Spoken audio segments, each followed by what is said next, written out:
Hello and welcome to the Computer Game Show. My name's David Turner. I'm here with Sean Bell, Hello. James Varley, Hello. and Matt Murray. Hello. Genuinely can't remember. James wasn't. Who wasn't here? Matt wasn't here last week. Matt wasn't here. Me Matt's wasn't back. here. That's right. Matt wasn't here. We'd like to start the show by thanking our Patreon producers this month. They are Aaron Patrick, the QuickBooks chap, Simon Nelson, Moomin Biscuit, Trans Rights to Human Rights, Dave Ernsberger, Colin Brown, Gasman, Rocketman76, Smooth Monkey, Richard Sawyer, John Tempelli, Jackie Sniper, Sam Higton, Tom S, Stan, Philip with an F, Fred Fenge, Cutty, Steve Lee, Teenage Mutant Ninja Turtle Man, and Tri-State. They are the Full Nels crew. They are keeping this place afloat. We are only podcasting for them and our various other Patreons that we have over at patreon.com/TCGS. Sign up there. You can hear the bonus show that went out this week where we talk about all sorts of stuff. Vine. It was a meandering one. I think it was all right. In the end, though. We were a bit Parents. worried, weren't we? I was. It was pretty but yeah, aimless. when I listened to it back, it was okay. I just Yeah. never want to be in that position again where I go, right, what do we talk about now? Because Yeah, because I think people was a couple of appreciate that moments. it's a bit weird and it sort of wanders about. But then you don't want it to drift into like, oh, what are we doing now? Sort Would of you rather territory. have £1,000 or a punch in the face, whatever that thing was? yeah, that wasn't the best game to play, was it? And also we did last night. We recorded our To Me Timu special. Some show that was. If you're signed up to that tier where you're getting the video stuff, then give that a watch because my word, there was some I interesting don't things think flying about. I'm not going to be able to truly rest until the bins have been collected.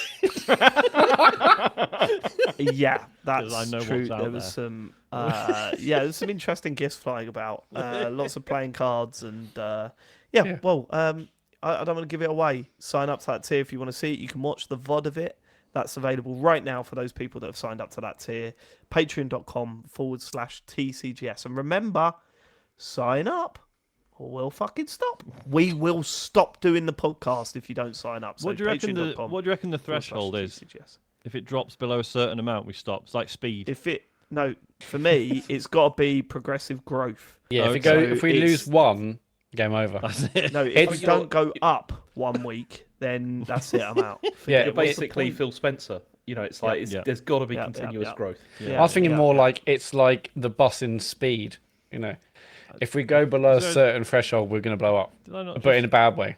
Did I not? Yeah, Okay. you did, Sean. Oh, did you? Come on. Sorry, Sean. I was thinking about your mate. bins. Yeah. Shall I Feedback, post the Matt. Do you Back want to the to? Future car? Yeah, could you? Thank God you're out of control. You weren't here last week, Matt. Do you want to feedback on what was probably our greatest show of all time with I wouldn't. Ian? I wouldn't say that. No, you wouldn't, but everyone else would. I did see a lot of tweets and posts about saying, "Oh, this is greatest of all time." I think people need to. I think it's, I don't know, recency bias or something. Like I think you really need to think about some of the greatest work we've done, and I've been a part of that. And Go on then. I, Like what? What would you like to remind them of? The work that you've been a part of. some of our Gotti shows, obviously E3 shows. I mean, most of the other 401 shows we've done when I've been part of, they've been great. I Just- yeah, but I, I mean- wouldn't say it's because of you though. I think I'm a key ingredient, and I don't know what gives Ian the right, apart from 20 years of award-winning broadcasting, to come onto this show and mug me off in the way he did. Frankly, like, I haven't had time to play games or been bothered to play games, and he comes on and plays games. It's like he was supposed to be taking my place. Why did he think that would be a good? He makes me look really, really bad. Played I think games because he wanted spite to you. do something good for the gaming shows that he was on. I think he went thought maybe too that was far. It No? got personal Yeah. playing games. I think that's where I draw the line. Yeah. Frankly. Have you played a game this week? Yeah, I may have. Yeah, Or maybe Ian's given you the boot up the arse that you've needed. I Because my word, we've had to carry you for months now, boy. I didn't see it that way. I mean, Matt has played something, but I had to fill it in the doc for him because it got to about 5 p.m. and he still hadn't done it. So I thought Still I hadn't might done as it, no. I was well, there, yeah, done I it would have as well. done it. We knew what I was going to be talking about. James, put your yeah, feet well, up, mate. anyways, You're in not, terms of- you're not the one in trouble this week. Go on. In terms of feedback, yeah, I mean, at one point Ian said, "Are you listening, Matt?" And the answer is yes. Okay, mate. That's not the sort of feedback we're To that after. We're sort of question. like Maybe we put that witty one to bed. retorts or. I've written here, Okay. Ian playing games mugging me off. I think that's been covered. Perfect for Portal is like a phrase that we've used on this podcast. I was thinking after Shaw mentioned playing what did you play last week on deck? Ghost of Tsushima. I'm thinking decent on deck. Decent on deck. Decent on deck. Yeah. We've got Purple Paul, decent on deck. I think that could be a new thing. Maybe we get a t-shirt made. Oh, and a Sonic wagging Oh the no! finger. I wish you were on the show. Look, I was busy last week. Vital Look, ingredient, Sonic wagging his finger. Isn't that obviously he's wagging his finger because you're like you left him on idle and he's like get a move No, on 'cause what he the does hell it he instantly. He comes it on the straight title out with the screen. finger. He doesn't title screen, doesn't It's he? just the it's the attitude, title isn't it? screen. He's just doing attitude. But what's the idle animation? I just assumed it's the idle thing. Yeah, Isn't idle animation folding his that's not arms and what tapping his foot? Oh, How but he can does you the call waggy, yourself doesn't a it? Sega fan, Matt? I don't call myself that Yeah, anymore. he taps his foot and looks at his watch. Yeah, he does. But we were talking quite specifically about the intro. Oh, I menu didn't thing. hear the intro bit. I just zoned out. I think you mentioned that. I just zoned out at that point. But yeah, I mean, I think wagon is probably because. Should we move on? Okay. No, Okay. it's a really good show, and I think Ian needs to pipe down. I'm actually kind of thinking 6-month ban. Well, that's not happening. We're lucky 6-month to have him, ban? so no, that's not. 7-month you don't- ban. You do not have the authority. 12-month Jackie ban. Weaver. Can we 18-month ban. please? Your feedback has been shite. Can we go back to the listeners' feedback? Oh, maybe Ian will have Can great I feedback. just? Ooh, I yeah. don't think I've ever heard you say shite before, Dave. I'm a shite man. I Shite can say man? shite. I roll out a shite every now and He's a then. shite man. Yeah. Well, you have Someone to, clip don't that, you? You get please. ill. So, yeah. Should we move on? Yeah. Well, I've asked 3 times. Oh, Matt. right, it's Are me, you isn't right? it? Fucking hell. I was busy You're writing wondering down. why everyone really liked last week's show. You're Sorry. you're surprised that people I take love 1 last week week's off show. and it all goes to pot. I'm like, can someone do the feedback or what? Okay. I was about to write down, I'm a shite man for the episode title. That's good. Colin, hi. Dave is hilarious, man. I loved it Cheers. when he couldn't believe the PS5 outsold the Xbox 5-1 because, by his logic, the children in his son's school all owning an Series S means that this stat could not have been true. Unreal stuff from the big cheese of the pod. Yet again, keep up the good work, lads. You all have equal amount of love in my heart. I would like to point out that I said directly afterwards. Maybe it's not the best pool of. Also, I I don't think you actually questioned the statistics. You were just like, "Oh, it just seems weird because anecdotally, this, like, Yeah, this is what I've all witnessed." kids want to get the S because no parent wants to buy them a £450 console. Like it's mad. But okay, Colin, you got me. Well done. Are you happy with Thanks, yourself? Alex. Yeah, absolutely done, yeah. Ricky Ricardo, feedback for episode 402.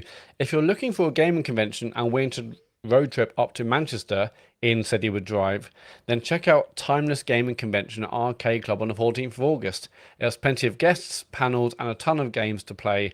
I'm sure it would be a great event. If you get in contact with your organisers, you may be able to do a live show there. I don't work for them, by the way. We do get a lot of people suggesting we do live show at Arcade Club. We've talked about it on the show, and we've basically figured, I mean, like, it would be amazing, but it's the location of the one in Barry's, just like, there's nothing around it. Is it really? Is it like a trading estate? Yeah, basically, it's like an old, like, industrial building. So Also, I we think want money, that would mate. be tough. But We this want money. convention does sound cool, because I've been to Arcade Club plenty of times, but I've never been to the Timeless Gaming Convention. It does look decent. So, Well, Ian's promised me a free drive up to Manchester at some point, so I just need to cash it in at some yeah, point. mate, do it. I We assume should- it's a return trip. We should point out as well, because we talked about the Play Expo last week. It's, as far as I can tell, it's fucking gone. Like, I was looking into it afterwards, and it was like all the websites are like, 2023 dates. I Oh, was like, really? This doesn't, yes, Ah. doesn't That bode doesn't well. bode well. No. Okay. is a Well, shame, that there's is. another victim of the, whatever.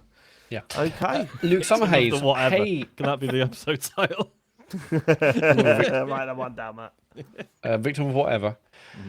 Hey Flavors, I really enjoyed it. I've really enjoyed last week's episode. I've always enjoyed 3-man episodes. It doesn't matter which of you is absent, it always results in the other three having a bit of a teacher isn't here energy. Usually this is mitigated by a guest, but somehow Ian encouraged it and I was belly laughing. Alright, grow up, Luke. Jesus. It reminded me of a piece of feedback I've been meaning to give. One of you will often say you're playing something to talk about on the show in a timely manner, or tell James off for playing something old and not whatever the new release is. Honestly, who cares about all that bollocks? I listen because I find you entertaining. If you want to talk about eggs or wanking or Super Mario Land, go ahead. If I want half-baked takes about a game that came out 3 days before recording, the internet is full of it. Just talk about whatever you want. For the same reason, I never want the Gotti show to change. I come here for the chaos. I still think you should switch to doing wildcards first. It would be insane. Appreciate you all from Luke. P.S. Ian, the episodes are especially funny for me because I only know him from TCGS. So in my head, you guys are the celebrities and he's the lucky fan who gets to appear on the podcast.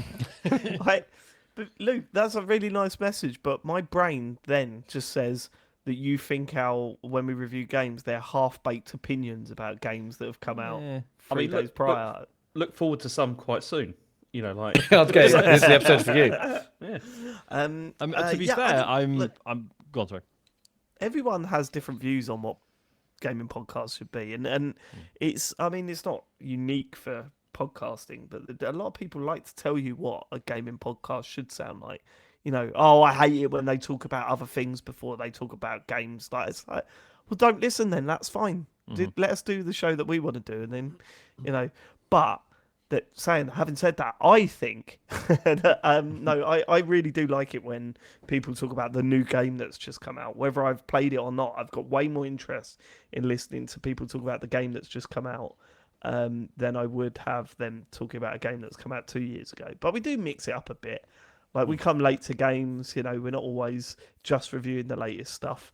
But yeah, I think when a big game I don't think I would have played Hellblade 2 had it not been for the show this week. And thinking it's a big game, everyone's going to be talking about it, so I want to be part of that conversation. So that's kind of why I play it for the show. But I appreciate it's tough, isn't the it? sentiment. Because sometimes that sort of that need or perceived need to talk about new stuff can be positive sometimes because it does make you play stuff you might not have bothered with otherwise. But yeah, I take his point. So I'm still not going to talk about Lorelei and the Laser Eyes this week because I still haven't played enough of it, and no one would benefit. I think we do exercise some judgment there, right? If we've played 40 minutes or something, we're like, well, I haven't really got anything to say, so I'm not going to bother. And that's good because I have not played enough, so we'll save that for when we've both got lots to say about it. Sound. Cool. Yeah. Okay, but that's our full process anyway. I think for the big releases, and I definitely think Hellblade 2 is a big release. We try and pick ones like that we all know that we're sort of into that style of game at least, or it's big enough to really try and have an opinion on. And it always helps when it's on Game Pass, doesn't it? Because we don't all have to shell out 70 quid to fucking try the thing. It helps when it's on Game Pass and really short. That's a benefit. Yeah, for sure. Okay, cheers. Rafi, hey guys, one of the things I enjoy listening to you chat about is your dad chats. I discovered you guys a few months before my first one was born, which has come up to 6 years now, and I appreciate you guys letting us glimpse into the real world too while chatting about games. It was interesting hearing Sean and Ian talk about ADHD. My social feeds over the past several months have been telling the algorithm I am interested in that content, and it's relentlessly showing my ADHD videos on TikTok, etc. So much so I recognise some of the things as things I related to and self-diagnosed myself with it. I haven't really seen a doctor or anything about it. I'm approaching 40 and felt that if I've lasted this long, maybe I don't need help. But the thought that maybe some things would be better with medication sort of making me think, how did you handle the jump to ask someone about it, Sean? I did actually talk to my mum after the pod about it, and she replied with, I knew there was something wrong with you. Charming. Thanks for the show, guys, and thanks to David and James for letting that convo play out on the show. Always great to listen to real world stuff too. From Rafi. I mean, that reaction from your mum is sort of positive, right? Because the worst thing, like we talked about this on the bonus show, boomer parents being dreadful at communicating about stuff and sort of being in denial. Like my parents were all right about the whole thing, but there are plenty of people who, like as adults are like, I think, I'm neurodivergent somewhere or another, and the parents are just like, no, you're absolutely fine, shut up. Like, don't, why are you mentioning that? You've always been fine, don't you? Which I guess is partly them being like, well, I never spotted anything. I think it's more them saying, well, no, because that would mean that we've done something wrong with your upbringing. That's the way that I feel. Yeah. So yeah, getting the support from your parents is really useful when you go through the evaluation, because they can comment on stuff, because you have to have always had it, right? You don't develop ADHD, you've had it from day one, basically. In terms of how I handled the jump to ask about it, it was, so obviously I'd seen all the usual stuff, like, can't concentrate, like sleep problems, fidgeting, all the typical stuff. And I was like, yeah, but most people go through a lot of that stuff, right? And then it was when I saw a video that was like, did you know that loads of people with ADHD also have auditory processing disorder? And I was like, are you fucking kidding me? Because for years I've thought I've had hearing problems whenever I'm in noisy environments, can't tell a fucking word anyone's saying, I have to ask people to repeat stuff. Drive-throughs, I don't know what it is, just something about the distortion on the voice through the speaker. I have to ask them to say everything about 3-4 times. It's really embarrassing, but there is nothing wrong with my hearing. And then I found out, auditory processing disorder is a thing. And that was like enough outside of the typical like symptoms for me to be like, oh shit, yeah, no, this probably is a thing actually.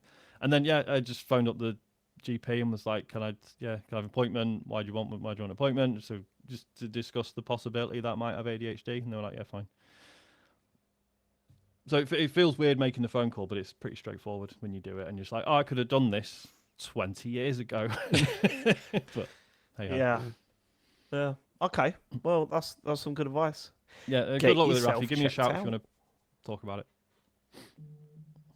Cool. He'll ignore you for about a week, but that's just it's part of the process. Yeah, then you got to expect that. T suggests corrections. Last episode, Sean speculated that Valve might not know how to make games anymore because they haven't made one in a long time. This is incorrect. Counter-Strike 2 was released only 8 months ago.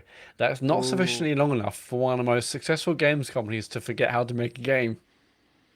Yeah. Fair dues, completely forgot Counter-Strike existed. It's one of those, isn't it, that I know it's massive, but it's just so off our radar. I had no idea that game came out 8 months ago. Yeah, I assumed that everyone was still playing Counter-Strike Go, was it Global Offensive? Or CS 1.4. Didn't know there was a Counter-Strike 2. Apologies. You word, monster. Big Bad Gary Dudes in the UK's number one Gary. I want to offer my condolences to Ian Lee for his Ultravox Vienna joke completely failing to land with neither Sean, Dave, nor the other guests on the show. I enjoyed it so much, so it wasn't in vain. Cheers, lads. Keep it up. Love Big Bag Gary Dutton. Currently not a smack kid, but interested in getting into the game. This is a way of Gary going, oh, I get something that they didn't, guys. Look at me. Just means you're old, Gary. Whatever this was, I must have missed the joke, so I don't remember hearing it. I probably wouldn't have got it anyway. But, well, Gary got it, so that's all that's important. Now I know. Now it makes sense. Ian took my place. He's also got the jokes that no one seems to grasp hold of. So actually, I'm starting to warm to Ian. I think well done, Ian. How long do you reckon before we asks Ian on MGIF? How long do you reckon we got for that? It's probably all recorded. They're recording tonight. I'm joking. Listen to that podcast. I'm joking. Johnny Valentine, hey lads, just got done with a Patreon bonus show and it hit a few personal beats for me which I wanted to share. Firstly, I want to express solidarity with you all about how our parents' generation just do not communicate like human beings. Right, okay, we do make, we joke and stuff in the bonus show as well. So yeah, it's not just to how bleak this is and think that that's the whole bonus show and it's putting you off from paying, all right? Pay up and laugh shut up. a lot. Yeah. Enjoy the fun. There's a lot of fun. Enjoy the lots ride. of laughs on there. Yeah. It's this and it's actually humour. Anyway, firstly, I want to express solidarity with you all about how our parents' generation do not communicate like human beings. Sparing the details, my mother has been a nightmare when it comes to this. While we're not at a point of no contact, it's been a very easy decision to go low contact. It was cathartic to hear each of you talk about your own versions of this issue and what you've done to maintain sanity in your own home lives. So sincere thanks for sharing that, as it genuinely made me feel better. Secondly, So funny to hear the name Adam Hess mentioned as a throwback to the golden days of Twitter. Adam is an old uni mate of mine who I lived with for a couple of years. I let him know what you nerds remember. I let him know that you nerds remembered his tweets. Think he was tickled that the red shirt was so memorable. Love the shows and all of you have a great bank holiday. There you go, Adam Hess Brilliant. coming on the pod soon. And, I'm and sure- just to emphasise, funny. Yeah, that was a There was great funny bit. Yeah, there was a funny bit in the bonus show. Then we Yeah, talked about some we trauma. talked about Adam Hess. Then we spoke about trauma. And I'm pretty sure Ian did something with Adam Hess at one point. Maybe he had him on his radio show or something. Yeah, it really rings a bell. That whole early period of Twitter, it's mad. Anyway, shout out Adam Hess. Is that it for the feedback, Matt? Yes, go to tcgs.co/dear TCGS, leave your feedback. Blimey, rattling through the show. We're already at the news. James Farley, plenty to talk about this week. There is a couple of things actually. I mean, there's a couple of interesting things that have happened. We're starting off with not a great story. We Sadly. nearly managed a week without a bad story, didn't we? Yeah, Yeah. but I think this We're one. starting off with not a good in the story. Go on. Yeah, and I think this one isn't a really great good. one because No, I know it's, but like it's a sad story or whatever. But he can't get away with it. He can't get away with that. Do you What? remember the feedback we had last week where it was like, can you go back to taking the piss out of James again? We said, yeah, but he was saying all that stuff during sad stories in the news, and they were like, we don't care. That's his It's what we shield. come here for. So deal with that tonal shift, James. Go on. okay. So anyway, IGN had bought Eurogamer, Games Industry Biz, VG247, Rock Paper Shotgun, and basically everything from the Gamer Network. This doesn't include like Digital Foundry because they're like I think they're an affiliate, and there's some like sort of deal involved there, but they're not. Owned Yeah, they've got by- shares, Yeah, but that's it. but they're It not doesn't owned by them. include EG. Well, it doesn't include the events, right? So not EGX or. That's right, or yeah. SCM. So there's Yeah. all of those remaining with ReadPop, but yeah, as I said, like outside Xbox, VG247, they're gone. These are big names, right? These are Yeah. big names. Eurogamer's huge. Does it include Digital Foundry? I did just say it What? doesn't. Are you just say joking? that, yeah. Sorry, it doesn't. Sorry, yeah, no, I missed that bit. Sorry. Dave is poorly. Dave is poorly. Yeah, good point. Yeah. Oh yeah, I'm not very well. Yeah, so fuck all you guys. Doesn't get the Um, DeLorean treatment. But yeah, so You should do. so they bought all of those, but then also there have been redundancies already as well because they've laid off like Brendan Sinclair has gone from GameStreet.biz, and also Jeffrey Rousseau, and also Alice Bell gone from Rock Paper Shotgun. Just generally awful. So we don't know what this means for the sites like Eurogamer and all that going forward, because I mean presumably they're still going to run at least for a while. Yeah, I mean, until- like Eurogame is big. It seems like it's big. It'd be wild to close that we've known down. that Eurogamer have been in a bit of trouble for a while, right? Like they tried. I mean, they did that thing where they changed their score system. I think was done in good faith, and then changed it back because maybe they saw a dip in the amount of people that were going to read their reviews. Yeah, probably wasn't on like Metacritic either. That kind of stuff. Yeah, like I think- Eurogamer is big, but I think the current landscape is absolute hell, even for some of the biggest websites, right? Yeah. I think that's Yeah. You're looking at one of the dips in ad revenue. You're looking at when they try to go to a subscription service at one point. Like I it's still got that, I think. Yeah, still going, the yeah. huge names that IGN have picked up there, and it's the craziest thing. And I don't want to freak anyone out that maybe is going through this stuff and listening. So I do apologise for this, but you do kind of think where are they going to go? Like in terms of video games media, it's the fucking thing's just getting smaller and smaller, isn't it? Like the pool, it's just crazy. It's crazy. And it's terrible as well, because the thing is, I know that like a lot of people now just get their like video game stuff or whatever from like TikTok, YouTube, and stuff like that. And there's loads of really good like creators and stuff that are producing like stuff, which is really great. Yeah. But I do think it's a shame that we seem to be losing like these like websites as well, which are offering like sort of sometimes often like more long form articles and not just like clickbaity stuff and things like that. And it's a shame that that's going, because you're just going to end up with one or two, and that's less interesting, I think. It's just- following. It's very similar to when all the magazines started closing Yeah. down. The audience went elsewhere. The audience went from magazines to websites, and now they've moved from websites to more individual focused content creators, or you know, YouTubers, yeah. But the TikTok, that sort of stuff. The thing I think is a shame about that is you don't get like the longevity often with No, you that don't. because people No. people jump off understandably because it's the creator economy and everything is incredibly hard work and you can understand Yeah. why people like move on from that. But it's a shame because then you don't get like a sort of a long term sort of voice, like through like if you think about something like Edge, like you got like with Edge, okay, the staff has turned over the years. You've had different people and everything, but there is still generally a kind of an idea there, behind the whole Yeah. thing. Yeah, And the it's a shame when editorial direction there. Yeah. and I think it's I a would huge say shame when you that's can gone. still get that from YouTubers and content creators. I absolutely do think you can get that. I think the problem that I have with the majority of the content. See, I can't even say that you don't get long form journalism in I know you YouTubers do, anymore but because you got Danny O'Dwyer and Chris Pratt doing what they do. I think. But I'm I talking just- about written here. Like I'm talking about like written articles and stuff like that. It's a different medium, to like work in. I think it's a shame that seems to be going away. And yeah. Yeah, it's because the audience isn't there, isn't it? If the audience was there, it would. And I'm not justifying what's going on here. It's horrible that's what's happened to these people, staff that have been working at these. It's no different to what's happening in the game studios at the moment. A lot of people losing their jobs. It just sucks.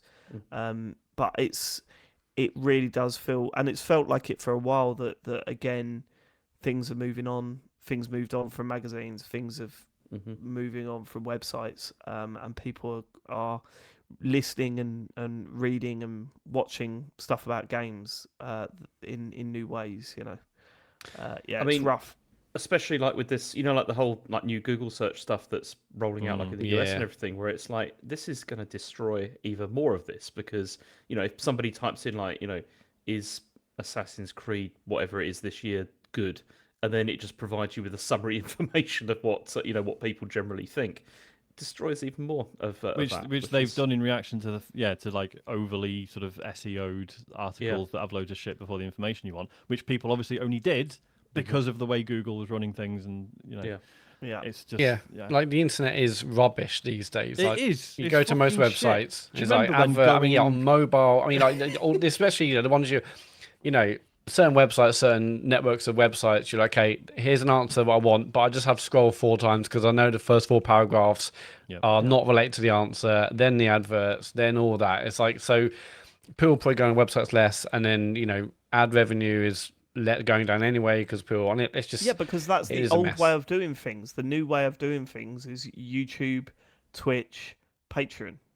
That's the way you do stuff now. You look at how successful Nextlander, the Jeff Gersman show, off the back of what was going on at Giant Bomb, all of that sort of stuff.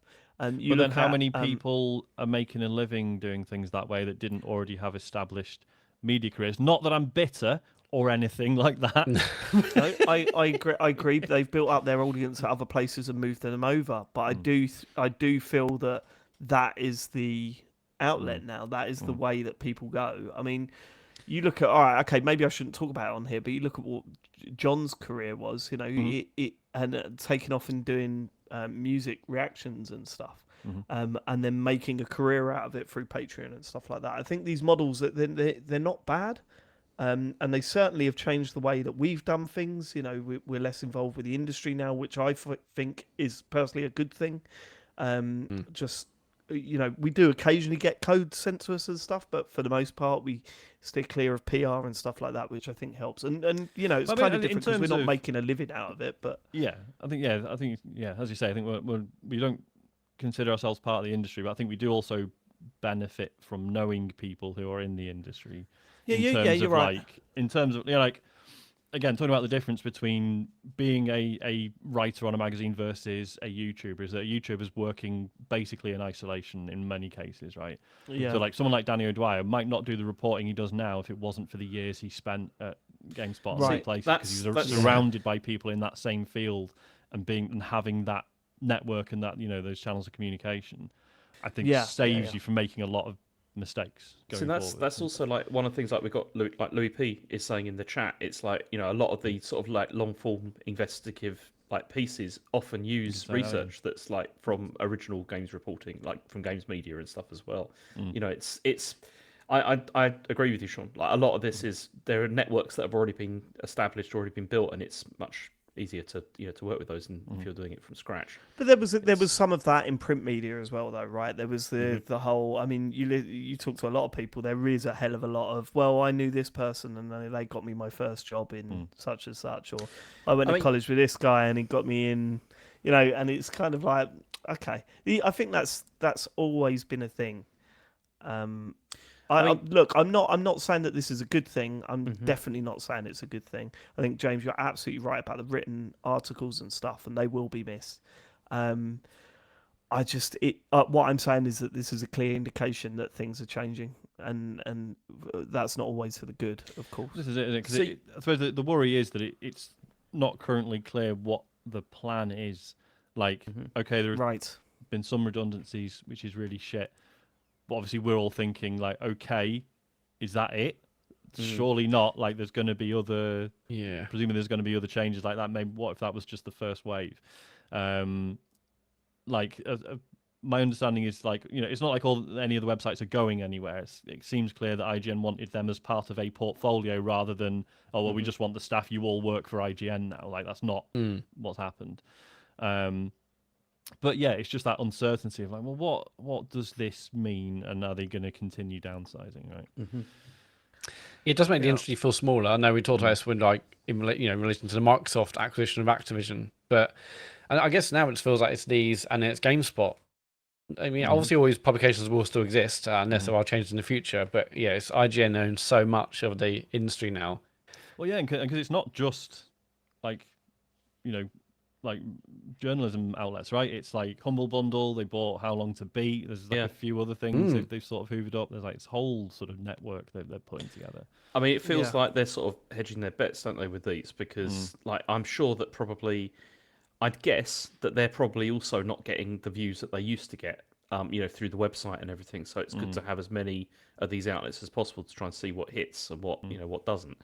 But it's difficult. This is all difficult. I mean, my only other concern always about the creative economy sort of side of things is the extent to which companies can lean on individuals who are producing material who can. Whereas when you have like a news site or something like that, in theory, there should be a bit of a break between like advertisers and the news, whereas you don't get that, or with reviews, which you maybe don't get that so much with individuals that are doing things. Definitely not as clear cut. Yeah, I remember. I mean, this is going back a while now. So when Joe Scrabbles was at IGN, I remember him talking. Pretty sure it was on a podcast. I don't think I'm breaking any confidences, but he was saying like occasionally people from sales would like talk to Dan Krupa and they're like, oh yeah, we've been talking to such, and he was just like, don't tell me, shut up, I don't want to know. Yeah, like because he wanted that total separation. So that certainly has been a thing in the past, but right. But if you're doing this individually on your own, I'd imagine it's a lot more difficult to be able to do that. It's A lot more difficult to be able to do what? To be able to resist, like if pressure is put on you, compared to if you're working for a company. I don't know if it is anymore. You don't think so? No, I think there are some influencers that definitely go down that route. But I think genuinely when you're looking through like signing up to what do you call it, the Patreon and stuff like that, and you're getting paid through that way. You're obviously, if you've got a really decent sized audience, you're probably earning what you were earning at a magazine or whatever. I don't know if it those people that I agree with you about those people. I'm talking about the people that are just starting out or just just trying to get things going. Yeah. Well, not even more legitimate ones who have done it for a while. Like they don't have to disclose. I mean, I work with loads of influencers. They have to disclose, don't they? I thought they had to. It's more stringent in the UK, right? I think.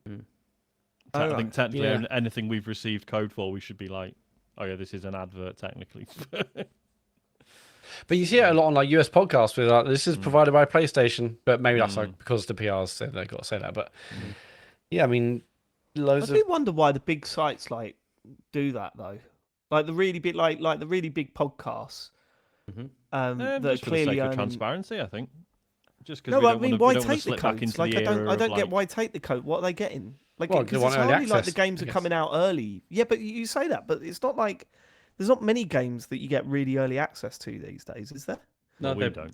Oh yeah, well we yeah, don't, but Well, definitely no, other sites I'm do. not comparing us to them or whatever. But even like time and time again, you'll see them say that they received the code like maybe a week beforehand. You But, think and that's a usually whole other unusual, problem though, isn't because that then leads to writers being massively overworked because they're trying to desperately Yeah, cover yeah. a 50-hour game in a week or whatever.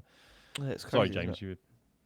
No, I was saying that's usually like if they get a game really close to release date, that's usually unusual, and they usually say like we haven't received this yet, and that's usually an Right, indicator okay. there may be issues. Sure. Yeah. All right.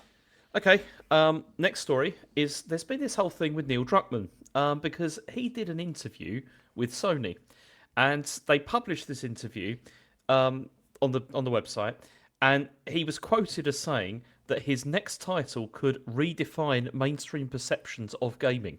This is what was said. So do you want to just quickly describe who Neil Druckmann is? Okay, so this is Neil Druckmann from Naughty Dog, one of the co-creators of the Uncharted series and also Last of Us, and he's a. You reckon he's been hanging out with his TV mates and he's like, I've got an idea. So he said like this. He allegedly said this, redefining mainstream perceptions of gaming, all this kind of stuff. But then on last Friday, he went on social media and he just said, "I didn't say this at all."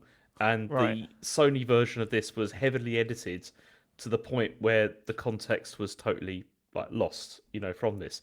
And so the question was, they asked him, "Is there a personal vision or dream you hope to see realized in the realm of entertainment?" And now, I'm not going to read the entire thing he wrote because it is ridiculous. It will take about 3 or 4 minutes probably to read it all. But I did get AI to summarize it for me.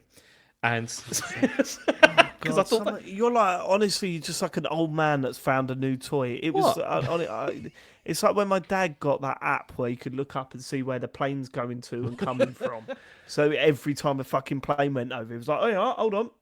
Yeah, I didn't turn on this, but Go to Barbados. yesterday James showed me that there's an app where it looks like you're drinking a beer.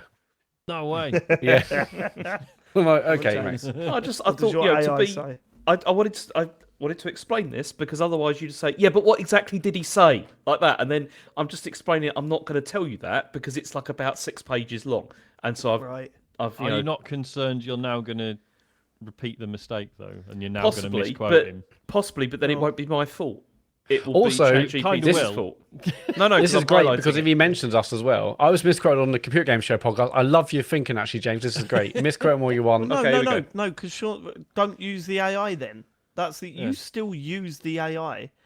We've been getting some really, really passionate tweets about how AI is leading to the end of the world, and you're just inviting that sort of pressure on the show, James. Look, do you want me to read a quote that will take me about 6 minutes to read, or do you want me to just read a quick I summary? reckon you could do this in 2 minutes. That's really tempting, actually. Go on. Yeah, go on. James, Yeah, read James, it. go on. So it Settle says, in, everyone. the speaker has been fortunate to work on several dream products and is currently working on an exciting new one that cannot be discussed yet. They highlight the growing appreciation for gaming catalyzed by successful adaptations like the Last of Us TV show, which have helped non-gamers realise the depth and narrative potential in video games. They express He didn't say. What is the point in this? do you I know the actual quote is longer, Yeah. but this is meaningless because he didn't say it. Well, no, but I'm highlighting. It's also what... not funny. I think you should read it. I think you should read the full quote now. I'm James, not reading as the whole punishment. Unless there's a bit where he talks about gluing cheese to pizza, I'm not interested. No, he didn't do that. Yeah. Certainly. How But many either way, rocks is healthy? So to eat a basically, day? he didn't say anyway that this Could have game the quote by now. was going to redefine mainstream perceptions of gaming. He was just fuck like, me. Well, the other fine. wrinkle to this is, Terrible isn't that there's a portion of quote the about show. him saying AI is great and is going to open up new Yeah. avenues of storytelling or whatever. there you go. Let's see. But he hasn't corrected that. Yeah. And that was more what people were pissed off about. And Yeah. so he sort of Right. come out and said, oh, no, I didn't actually say this stuff. Here's what I actually said. There's no mention of the AI bit. So presumably he did actually say that and does still deserve somewhat of a kicking. So a very sensitive subject about AI, and to James, talk about that, yeah. James has run the Yeah. news. You see, through there you go. I've just ChatGPT. proven through doing this that AI is a bad thing. So there you go. I'm Okay. going to call Ian and see if he's available next week. I think that worked very well, honestly. But yeah. Okay. Unbelievable. So anyway, Atari has also acquired the Intellivision brand. So the first Oh. console war is over. Oh, sweet. Hooray. Wait, so hold on. So this was Ian put this in our WhatsApp group, and I was was the Intellivision owned by that Tommy Tellerico guy? Well, that's the thing, yeah, because that's the reason I picked up on this, because of course the main thing they care about is what's happening to the Amico. Yes. The Right, biggest right. console that hasn't come out yet. But it So come on seems then. that Intellivision being bought by Atari does not mean that they're getting the Amico. That's not happening, and They must be gutted. the developers of want the that. Amico have said that it's going to rebrand, so they're not going to be called the Intellivision Amico anymore, but it's still currently under development. So there you go. Oh, well. Is thank it? God for that. Yeah. Okay.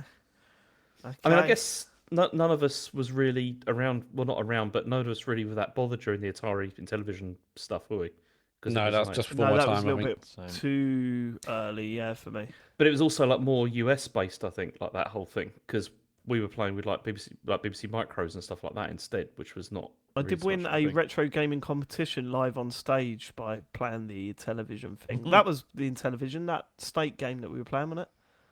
Do you remember that? Where was that? EGX? Yeah, EGX, where you try to upstage me. Me? Yeah, it was the That doesn't sound like Matt. Doesn't sound like me at all. retro gaming. It was the Cane and Rinse retro gaming competition. Oh, or that whatever. one. I Yeah. missed those. And it was me, Andy good. Hamilton, Big Boy Barry, and someone else. I can't remember who it was. And then Chris there was O'Regan? a secret. No. No, Chris O'Regan was presenting, Ah, sorry, yeah. and then it was a secret. Guest. Oh, who's it gonna be? Who's gonna be competing? And it was Matt. And I was like, Matt, Yes. why didn't you tell me about this? And you said, oh, because I wanted it to be a surprise. I was like, no one knows who you are, mate, out there. No They one knows. did. This is just a random guy showing They up. did. The crowd were going Matt lost- crazy. Matt lost every single one of his games. And then when he lost his last one, he didn't even realise he was out of the competition. I went, you were out of the competition. I put my mic down. I went, Matt, should I walk you off the stage? It'd be really funny. And you went, no, don't do that. Don't do that. It'd be embarrassing. I was like, well, I come think- on, commit to the bit, Matt. I think you find the funniest bit was me taking my clothes off at every round, throwing t-shirts out to the crowd. Chucking t-shirts in and then wanting them back at the end of it. Yeah, I remember that. Well, That I was confused. I think I almost killed Fullwall. Might have been in the chat. I think I almost killed him with one of my throws of a t-shirt. I think you think your arm's stronger than it is, I was Matt. going to say, no, I think he almost died. How do you kill someone by throwing a t-shirt at them? Very hard. You throw it very hard. It's like a t-shirt Surely it has to cannon, be basically. like- my Is arm. I'm sorry, it's a so t-shirt. What, tightly so Matt? that What it's did like you a just say? T-shirt cannon? Is that what they're called? Okay, that's not what you said. Yeah, but even That's those not what you aren't said harmful initially. because the t-shirt just sort of. Well, you say that, but listen to Ned Flanders' wife. She Yeah. didn't survive. She genuinely died because of the t-shirt cannon Yeah. hit her. Can't be Oh, too that careful, can really you? happened. Yeah, that really happened. That was an episode of The Simpsons. They started to run out of ideas about 4 seasons into it. Are we done with this story? 'Cause Yeah, I we're think talking we've about learned that something this else. story doesn't mean anything to us. Yeah, it's kind of pointless. Next story is that 2K are going to develop the next FIFA game. Apparently, I mean this is not. This has been floating around for months. though. Yeah, this is not surprising, is it? So this is according to a leaker who I thought says he was that, just going to go straight on to the next news. Next. so he said FIFA 2K25 is set to launch this year, just in time for the FIFA World Cup 2K26. So I don't know what that's. I don't know. It's just FIFA reading what it says. 2025, right, Yeah. is set to launch this year, Yeah, just in time for the FIFA World Cup. in What the 2026. fuck I does that- don't know. Right. I don't know. Who's written this? Well, just read it. I don't know. It's just It's, weird, isn't it? what does that mean? I don't know. Okay. All right. Well, look, I don't think it's any surprise. I think this is probably right, but they've got so much work to do to get even closer, I think. And FIFA's shit. Like, it's a shit video game. Like, it's dreadful. So, FC. but even then, I mean, to get Yeah, it takes mean years FC, to get yeah, shit. Yeah, the 2K sports games, I wasn't really into them because they were like basketball and NFL and stuff I wasn't really into. But if anyone's going to do it, it will be them. And I'm excited to see what they could do. I mean, yeah, as David says, EAFC has its issues, but it's obviously absolutely massive. So Yeah. it'll be, yeah. we want a competitor in the football Hell space. yeah. So, yeah, Are I you hope it's telling me amazing. that- That'd be great. You're telling me that eFootball or whatever it's called now is not that competitor? Yeah, no, it's not. It's not. It's The I only bet problem eFootball's with- silently massive, isn't it, I in was the gonna say, esports? are they still working on that? Yeah, it's still going. Is it? You I can still think they are, find but it. I don't can think still it's find it. silently massive though. It's, Yeah, I don't think it's silently massive. I don't know where you got Silently that from, Matt. I just, it's one of those things you don't hear about. Oh, that turns out it's got like 5 million active players or something. I don't think so. Oh, he's googling. 2K, Yep, 10 FIFA players. 2K25 or whatever. FIFA 2K25 though. The problem is if that is really good and does overtake EAFC, then it's kind of like, oh god, but it's FIFA and then winning, aren't they? And I hate FIFA, so I'm not. Plus, big fan of EA either, become the actually. underdog. Yeah, I know, yeah, Lucky yeah, underdog. yeah. Yeah, I Okay. genuinely hope it's amazing. We'll see. All right. There he is. So, final story is that there's allegedly going to be a new Astro Bot game unveiled by PlayStation very soon. It's going to be We've in the been next calling 2 for it weeks. for years. There was even a rumor that it was going to happen on Tuesday this week, so this will be after you've listened to this. So you may Ooh. already know that there is an Astro Bot game, but apparently it's partly set in a desert environment, and it's going to have a robot character that resembles a fox. So there you wow. go. Yeah. What's that bit about? I don't stop saying shit like that. That's not what I want. No, I just want Astro Bot. It's like, And you're going to have a talking football that walks around with you as you're and talks about everything you're doing as you're walking around. Like they're just mentioning horrible things that I don't really care about. Desert. What was that? A fox? Yeah, everyone knows the desert levels are always the worst. They always in are, aren't any they? game. Yeah. Yeah. Yeah, I am excited though because every time they've done something with Astro Bot, it's been brilliant. So Oh, yeah. hopefully they manage to continue that, and if it's a fully thought out and well put together game, then I cannot wait. Like that is one character that needs to be a big thing for Sony. Definitely. I mean, And, even yeah. if it's not like a massive kind of thing, like if it's like sort of like a budget release or something like that, and it's like not No. massive, I'd be happy with that. No, I want a proper full 40-hour. know, Yeah, bit of they story. proved they can do it. They proved they've got the quality, the creativity. It's time for them to have the budget to actually do all their ideas justice. And first one was a PSVR demo. Second one was a PS5 demo. Essentially, we need more people to see how good this team is. And I know what you're this saying, goes Matt. back Time to to- bring it to PC. That's what you're all saying. that, all that. Yeah, the PS4 one was like Astro's. That wasn't Playroom, was it?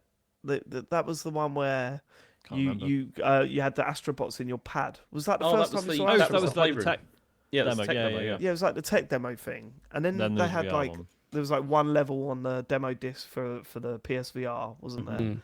That was pretty good. But yeah, I mean the one on the PS5 is just so fucking good. You've not played it at all, right, Sean? I mean, I played a bit at Sam White's house. Oh, okay. But like just briefly, like, oh, this is Yeah, cool, yeah, and yeah. that's or once you get into it and Listen start to the getting into all Dolby the Atmos. collectibles. Yeah, every now and then I delete the save and start again and do it all because now it only takes about an hour. And once you know where everything is, it takes about an hour and a half to just run through, and it's nice to just go through it again. Yeah. Fucking love Astrobot. I'm fairly confident there won't be a PlayStation showcase tomorrow because I haven't heard anything about it yet. No, it's No. So, big, but, yeah. but yeah, maybe this is going to be a pre-E3 announcement. Who knows? You're releasing a Astrobot game coming out in a couple of months. What you calling it? See, I can only think of just something that's just really boring. Like, Go you on. know, Go on then. Quick no, as you can. you can't have Astro's Adventure. That doesn't work. So you can. There's already been loads of them, I'm sure. Yeah, Astrobot but you've got colon what? Sackboy's Adventure. Yeah. So probably not. No, go on. Got to hurry yet. Astro Box. No, not Astro Box. Astro Box. Yeah, Astro Box. Maybe that's it. Astro Box. Case closed. Astro Bots.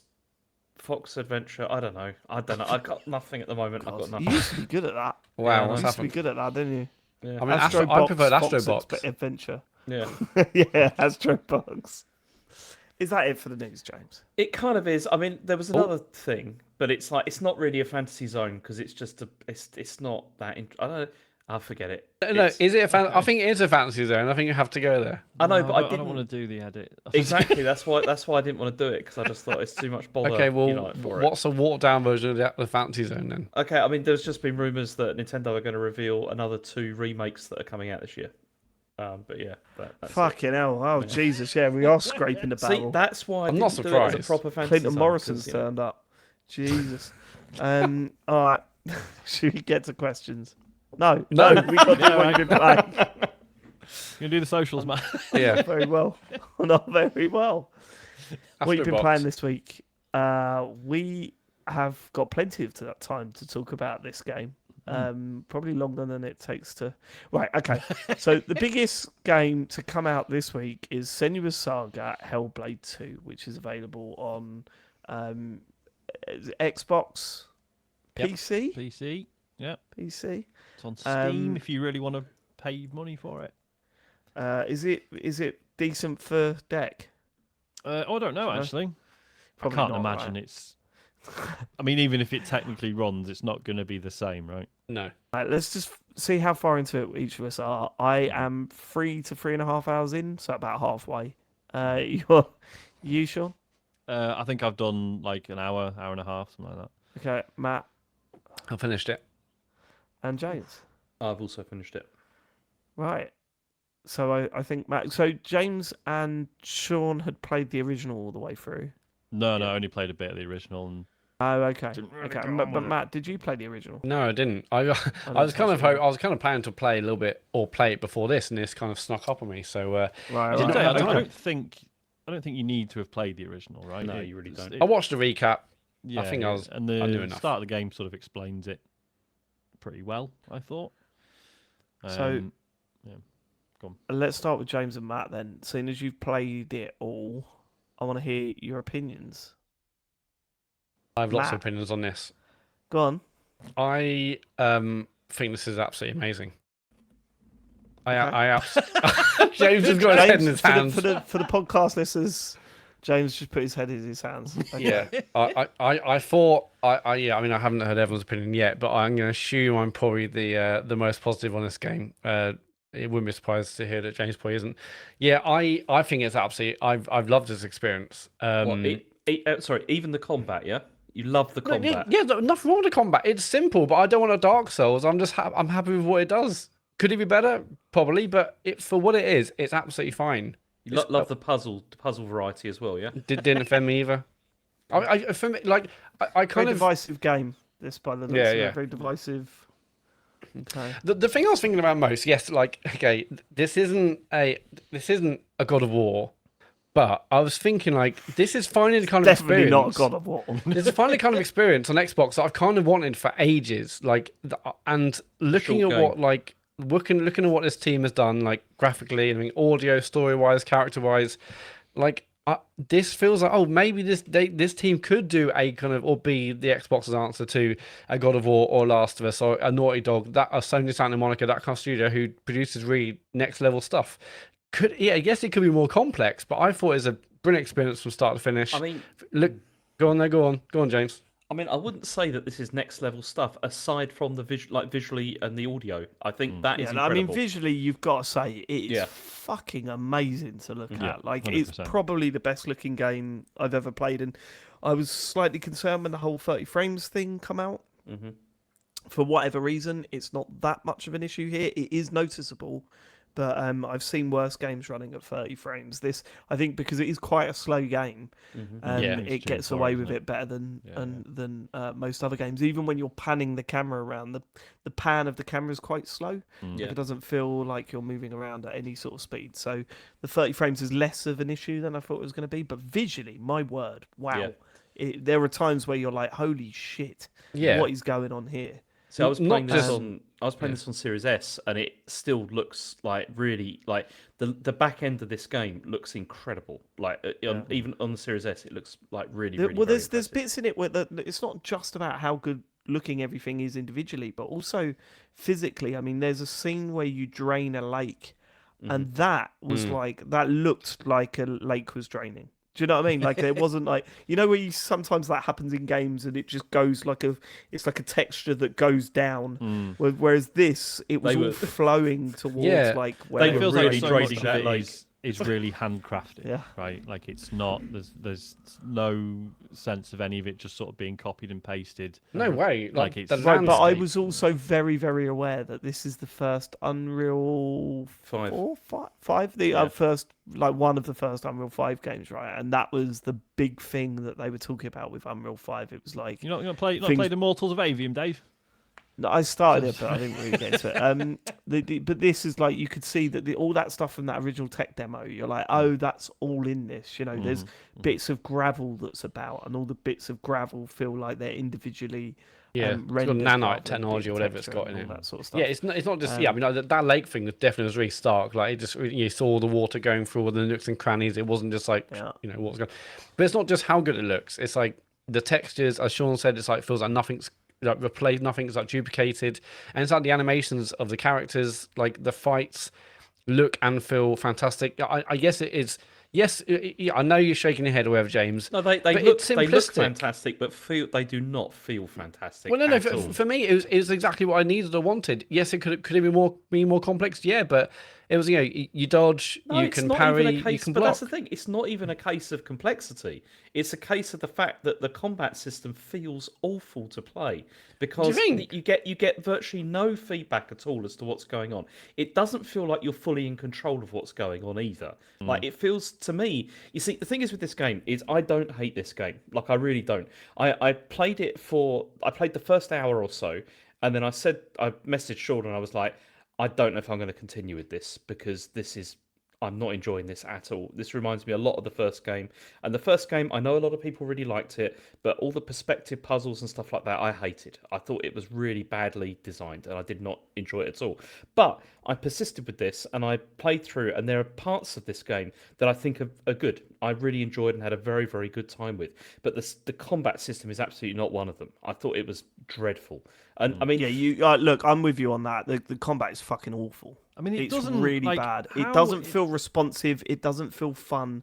The moment you get the mirror, you're like, all right, I've just got to try and hit them twice, and then I can do the mirror move on them. Fine.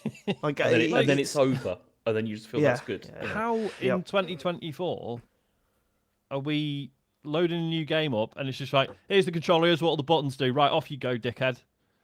Like, I don't mind that. What's wrong with that? What's wrong with that? Because you look at it and go, oh, well, it's going to teach me all this in a minute. I'm not remembering all this. And then you're in fights, and it's like it took me about 3 or 4 fights where I was like, oh, I can block as well. Right. I've just been so that's clearly a stylistic choice that they've taken. Well, it's right? shit. Right. I kind of agree with you because there was a bit later on that I was walking around. Like I'm walking around this environment going, what am I supposed to be doing here? So I'm walking up and I'm walking back, and then I start going back to like where the level started, and I was like, no, it can't be back here. And then I got to the dead end that I originally got to, where I got confused.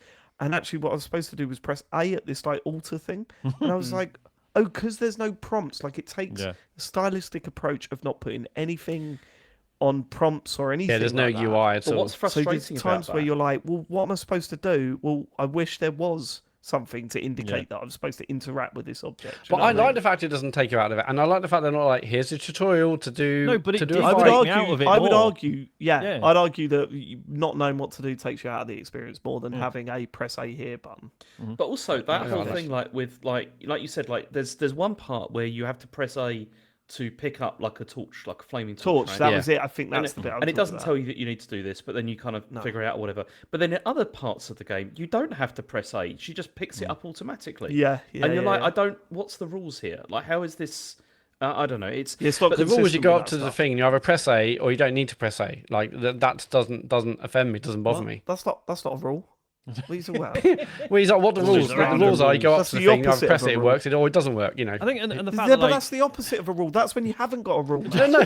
James says, "What's the rule?" I'm like, "Well, there aren't. Just go up to it and press it. If it works, it works. If it doesn't, you don't need your response was the rule is you either do it or you don't. And James, like, I was just trying to, whatever. The Just repeating what James said. You know, I think like mechanically, I don't think this game puts its best foot forward at all because the opening has got so many sections where you're just pushing forward. And like you say, sometimes you need to push forward and sometimes you don't. Like, it's really like sometimes odd. you'd be like, oh, this is just a cutscene, and you let go, and then she stops. I'm like, you fucking kidding me? I've got to keep. Yeah.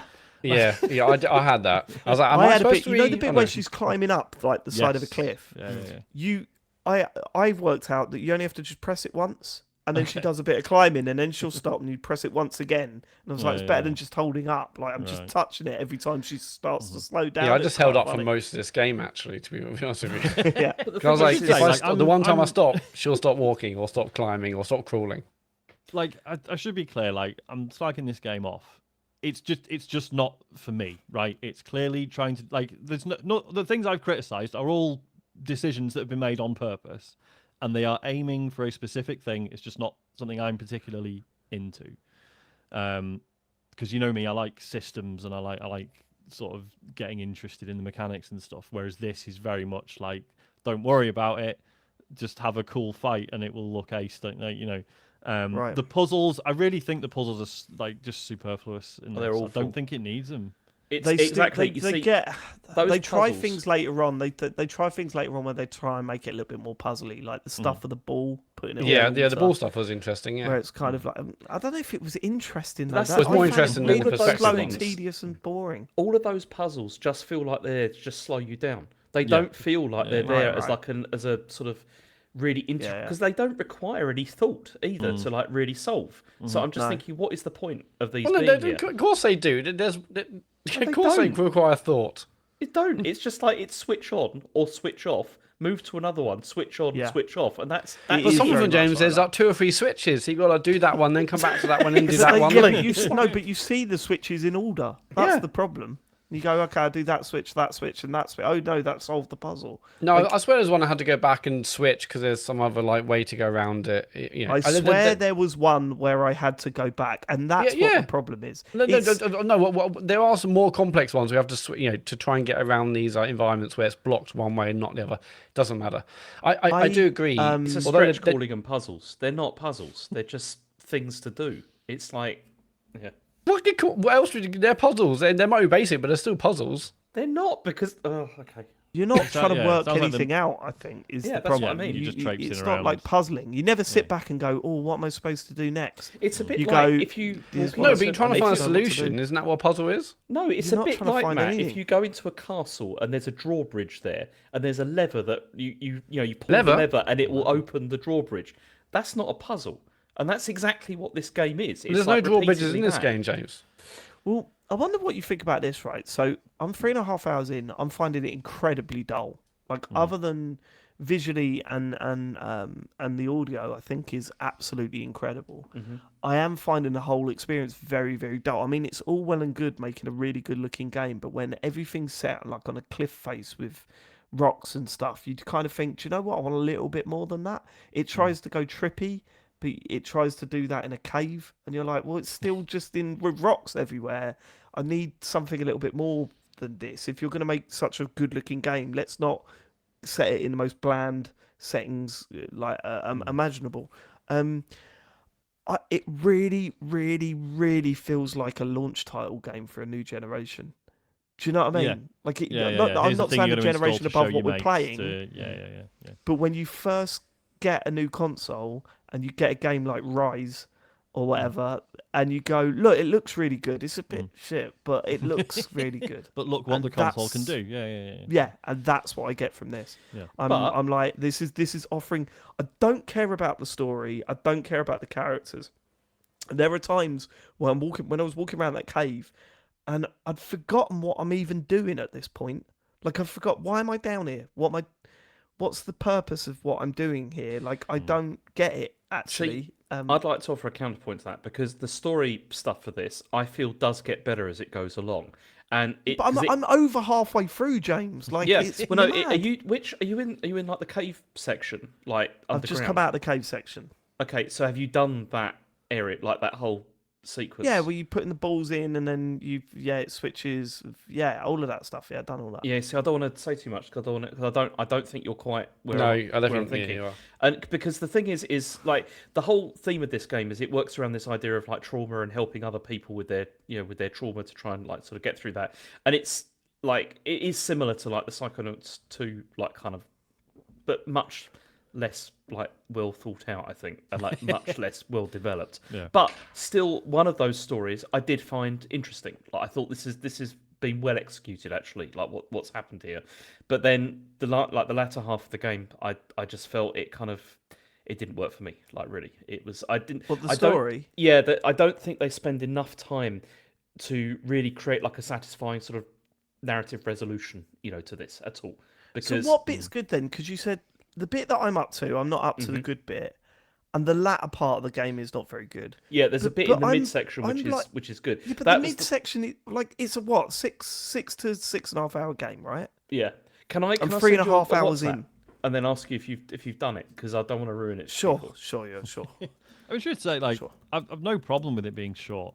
I don't. I mean, maybe No, if I paid that- 40 Yeah, quid no, for it right, on no, Steam, no. I'd be upset. But yeah, I don't mind it being.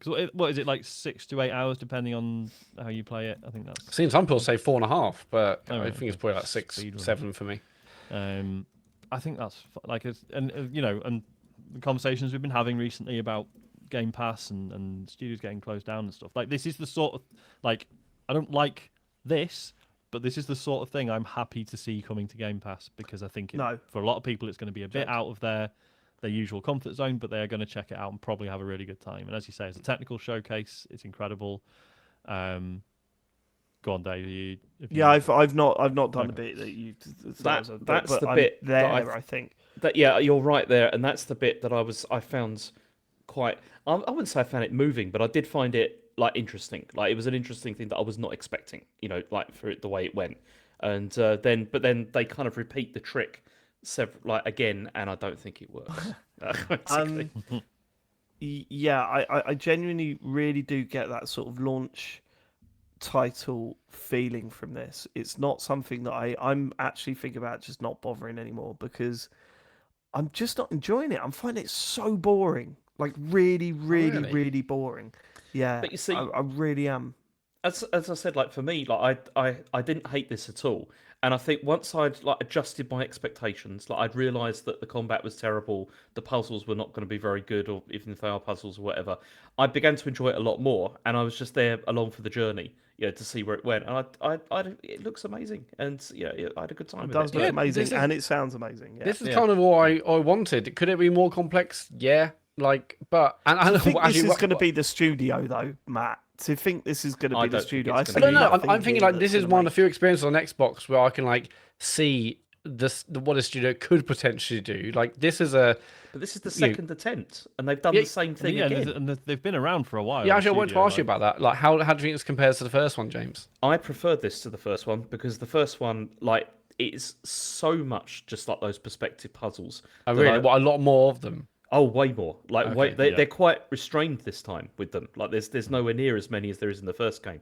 And yeah, No, it's- so they are puzzles. You're saying they're puzzles. I'm come on, Matt. You know I'm just talking Yeah, nonsense. no, It yeah, was I just, know. but yeah, they are puzzles. But yeah, those are- Okay. Oh, so you think better than the first one? yeah. I enjoyed this more than the first one. The first one, I really felt like I was just forcing my way to get through it, and I didn't enjoy it in the same way that other people did, like, at all. Do you It's, think? I wonder how many of you think that Matt's passion for this is because it's the only game he's played and the only game he's completed this year. What do you think? That's Full- not just fucking chucking that true. out Because there. you don't have to actually do anything. You don't So know I how- get moaned off if I don't play games. When I do play a game and I like it, I'll still get moaned at. But no, I mean, like, Yeah, like, but I do like- wonder if you were defending the combat, Matt, and that was a red flag straight No, away. no, but it can be more complex, but this is exactly what I wanted. I didn't need it to be like more complex than it was. It was just like I was enjoying the ride. It looked gorgeous. It sounded great. It's not about complexity. It's about the fact that it feels horrible. Yeah, Well, yeah, it didn't having offend me. It simplicity, didn't. it's It not- didn't feel horrible to me. It was just like, yeah, press some buttons, parry, block, dodge, fine. But like The fights are even cinematic, they in look its great. simplicity, it's not particularly elegant either. Like, it still feels. All I quite can talk about is my sluggish and- feelings towards it, and I really, And really I love enjoyed how the game. yeah, I know, because you need to fill up your game of the year list. I think that's where we're at. I think that's I'm down where if I we're do, at, down Matt. if I don't. Yeah, I like the fact that you take them all on one at a time. Yeah. It's like, I'm dealing with you, and then she turns around and there's another one coming. I don't know, man. First game did that as well. It's just like, all right. Really, I don't know. I don't know if the visuals are worth seeing it through. Like, really, I'm just sitting there, just going, this feels so fucking dull. David, do pass the bit that I just told you about, and then if you're not feeling it after that, then I'd probably stop, because you're not going to get anything more from it. Because that for me was the high point of the game. So that was the point at which, Sean, I sent you that message saying, I think my feelings about this game are evolving, and it's like it's like changing a bit. And yeah, I was hoping. And that's the thing. Like, after that section, I was like, oh, I'm I'm getting into this now, and I'm hoping this is going to happen again and keep sort of building on this, but it doesn't really. I don't think. But Well, I still yeah. think that there's at least like 2 or 3 really exciting set pieces. Do you not think? Or just that first one, James? Is that what you're saying? I'd say that was the one that worked. The others, Yeah. I was kind of like, oh, it's this again. They're making me do the same thing again. Yeah. Like And, look, I mean, look, I'm joking, of course, Matt. Like you like what you like, and that's certainly what this show's all about. But I just I don't, as I say, I don't hate it. Like at no point am I saying this is oh, I hate this game and you shouldn't play it or whatever. Clearly, there's enough people out there saying that they're really enjoying it, so that's fine. But I can't. I'm not connecting with anything. Like Yeah, I'm if not you're not connecting connecting to with a anything story, it's got to. Yeah. then or the puzzles or the graphics aren't taking you, then I guess there's not a lot for you to keep playing, really. I like the voices in the head stuff, but I don't think it does enough with it. Like if you're going to have this as something you're going to do in your game, try and keep it interesting, because there are times where I'm just like, oh, just come on now. Shut up. Yeah. There's nothing. You're adding nothing here. Like it's just, oh, look over there. Maybe you need to look at it in a new way. Look at it in a new way. Like if you were to, I don't know. Maybe I'm being insensitive to the type of disorder it's trying to represent, and me being irritated by it. I'm sure there's someone out there that would go, yeah, that's the point. You're supposed to it is be annoying irritated by it. having psychosis. It's irritating. Yeah. But then I think they kind of like surrender that point when you're using them to give you hints for puzzles. Yeah, I mean that you've already worked out. Yeah, as that you're kind of. approaching it. Yeah, there's one specifically where I was like, it's obviously a very small play space where some of these puzzles exist in, and it was easy. And then there's like, oh, maybe you should go over here, go over here. I was like, I am doing it. I don't need to be told. Like, I mean, the voices overall kind of, I felt like they were really atmospheric. They, they drove me through the story, but they did not need to give me hints on puzzles. That's one thing that just didn't really make sense at all. Oh, I mean, like playing with headphones also feels 100% essential. Like I played with headphones the first couple of times. Totally. One time I came in from work and put it on. I was like, what is just, because I'm so used to just putting it on the TV. Yeah, and like this is 100% a headphone game. Like it's just because normally brilliant. When people say, oh, you got to play this with headphones, I'm like, yeah, but decent speakers are always an option. But with this, because it's so much about like the spatial audio, like it's so well done that headphones are the way to go for sure. Yeah, and there's lots of like whispering in your ear and stuff like that, and stuff that you probably wouldn't hear on you would hear on a 5.1 stereo system, but like it won't have the same effect of someone whispering in your ear. It's someone whispering over in the corner, and I don't think that's kind of what they're going for. Look, I think this is an absolutely stunning game to look at, and I think the stuff they do with audio is incredible. I'd like to see it more. I tell you one thing about the audio that they don't get right though, and no game ever gets right, and I wonder when that's going to be fixed.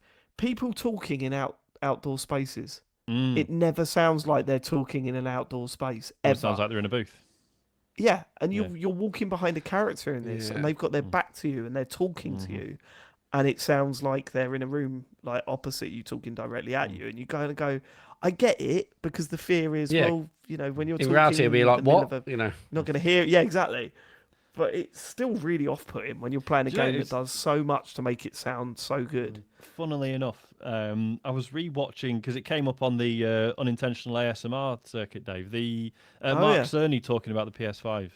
At the time, I think we all sort of tapped out like, God, this is boring. But actually, if you go into it, like, because he has such a relaxing voice, and what a public speaker, by the way. The fact that he talks for like 50 odd minutes, not a single hesitation or stutter or anything, is incredible. Anyway, the whole sort of final section of that is all about like spatial audio and how they're still working on processing and stuff. So there's a lot of talk about how sounds change when they enter our head, right, depending on the angle and stuff.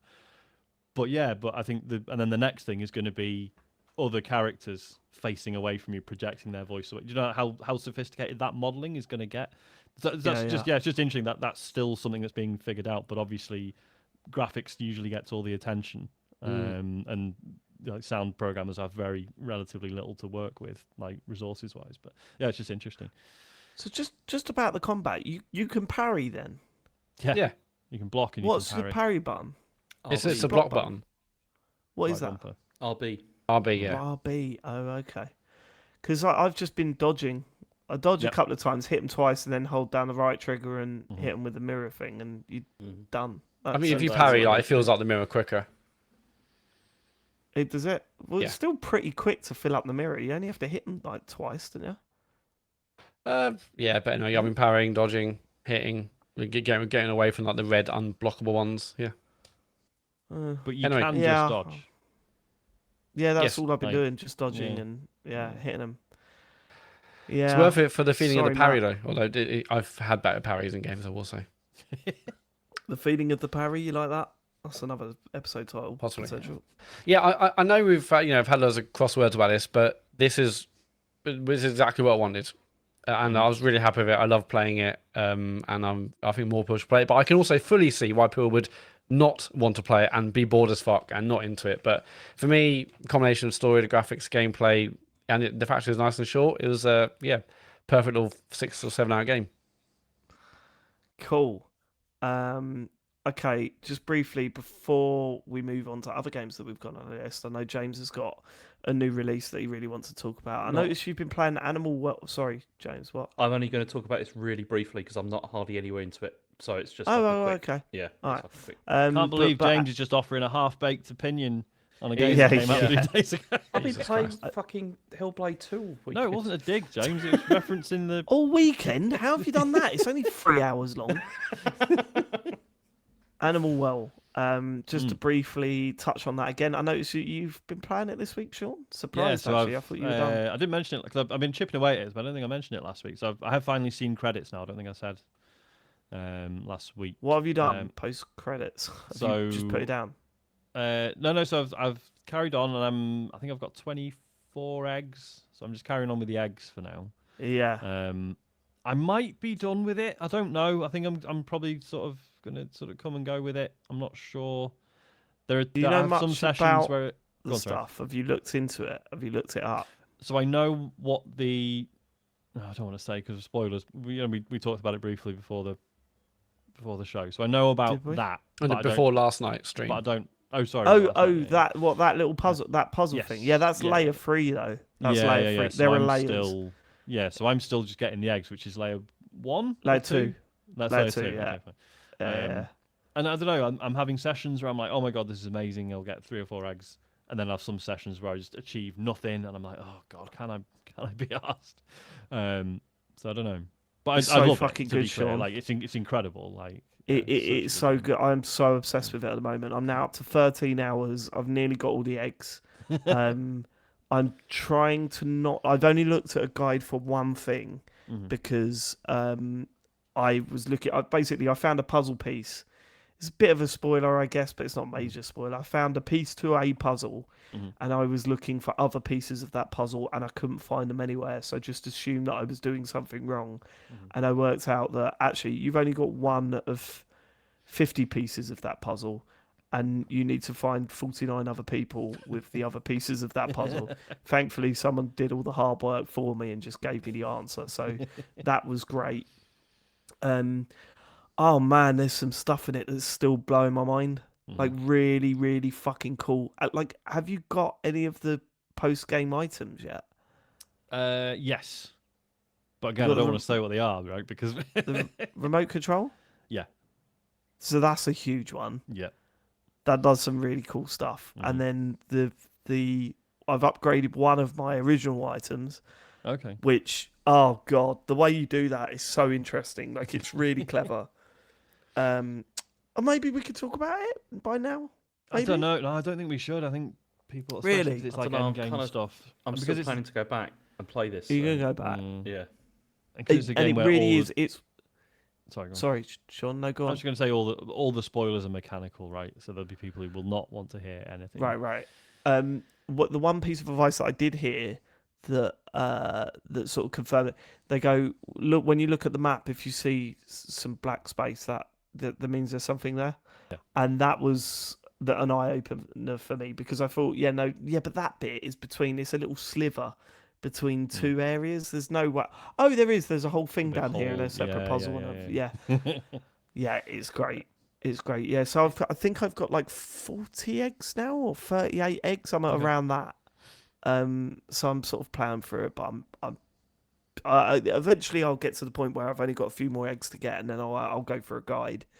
But I am loving every second of it. Like really, really, really enjoying it. And now that I'm unlocking some post game stuff, I'm like, this just doesn't hold off. Like I love it so much that I'm really buzzing for you to find some more stuff out because we need to talk about it. It's a special been game. amazing, like how this year.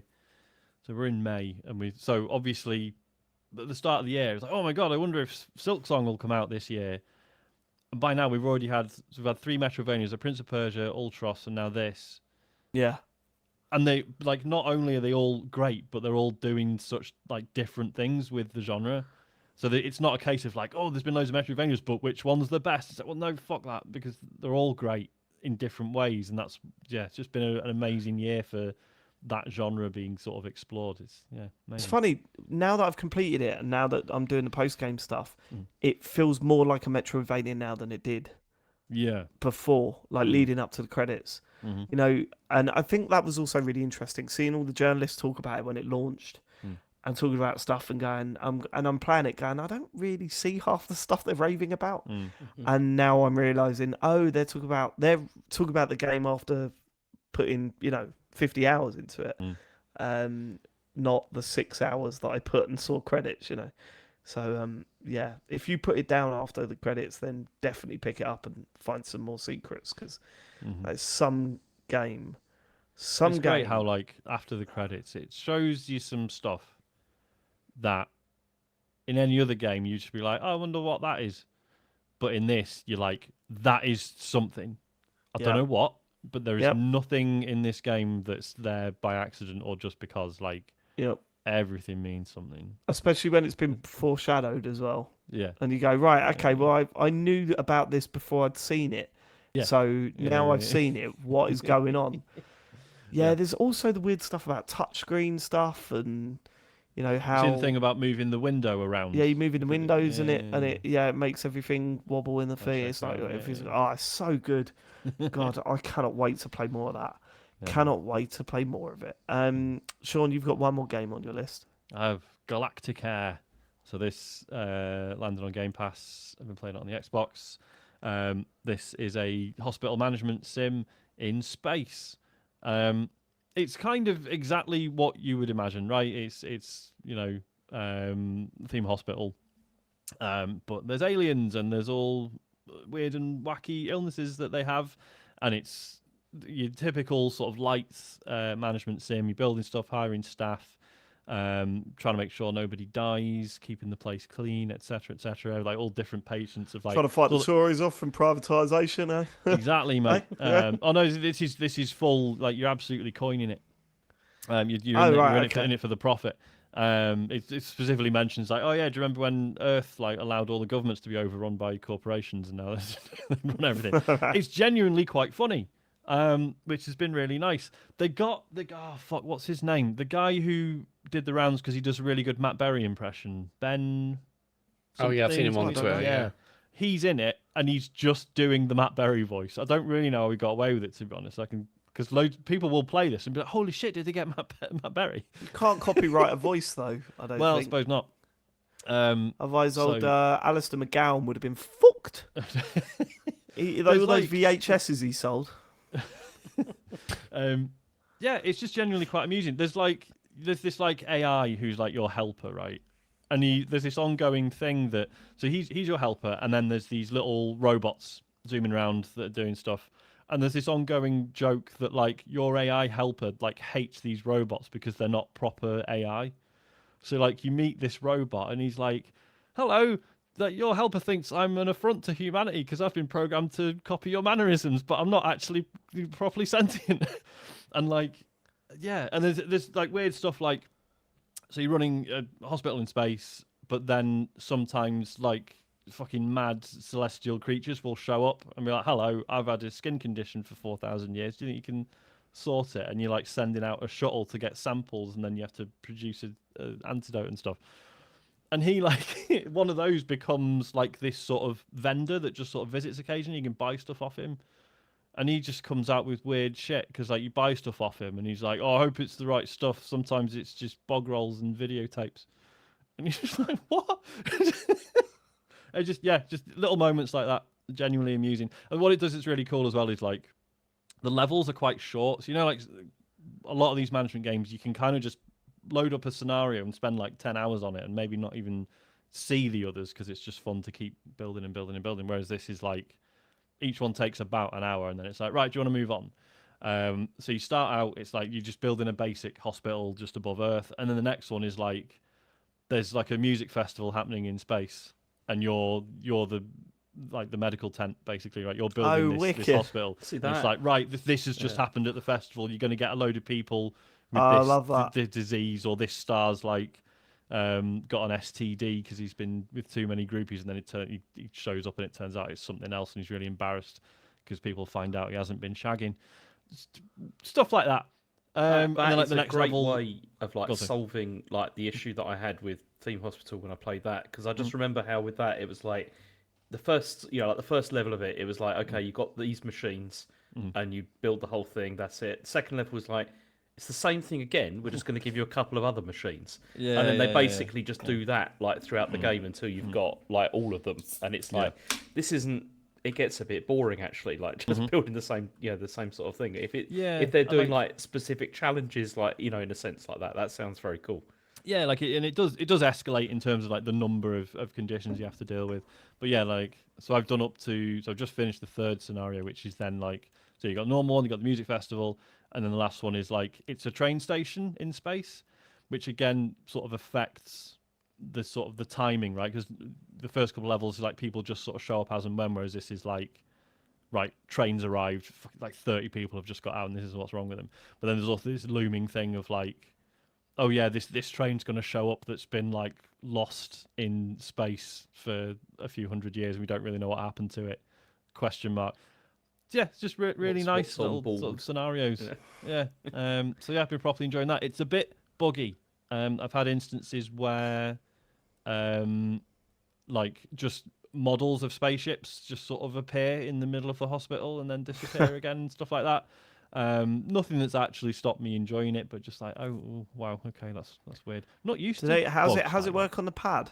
It's fine, absolutely fine on the pad. Yeah, everything sort of snaps to relevant places where it needs to and stuff. And there's like sort of menus sort of around the screen, but you just hit the D-pad to go to like up, down, left, or right.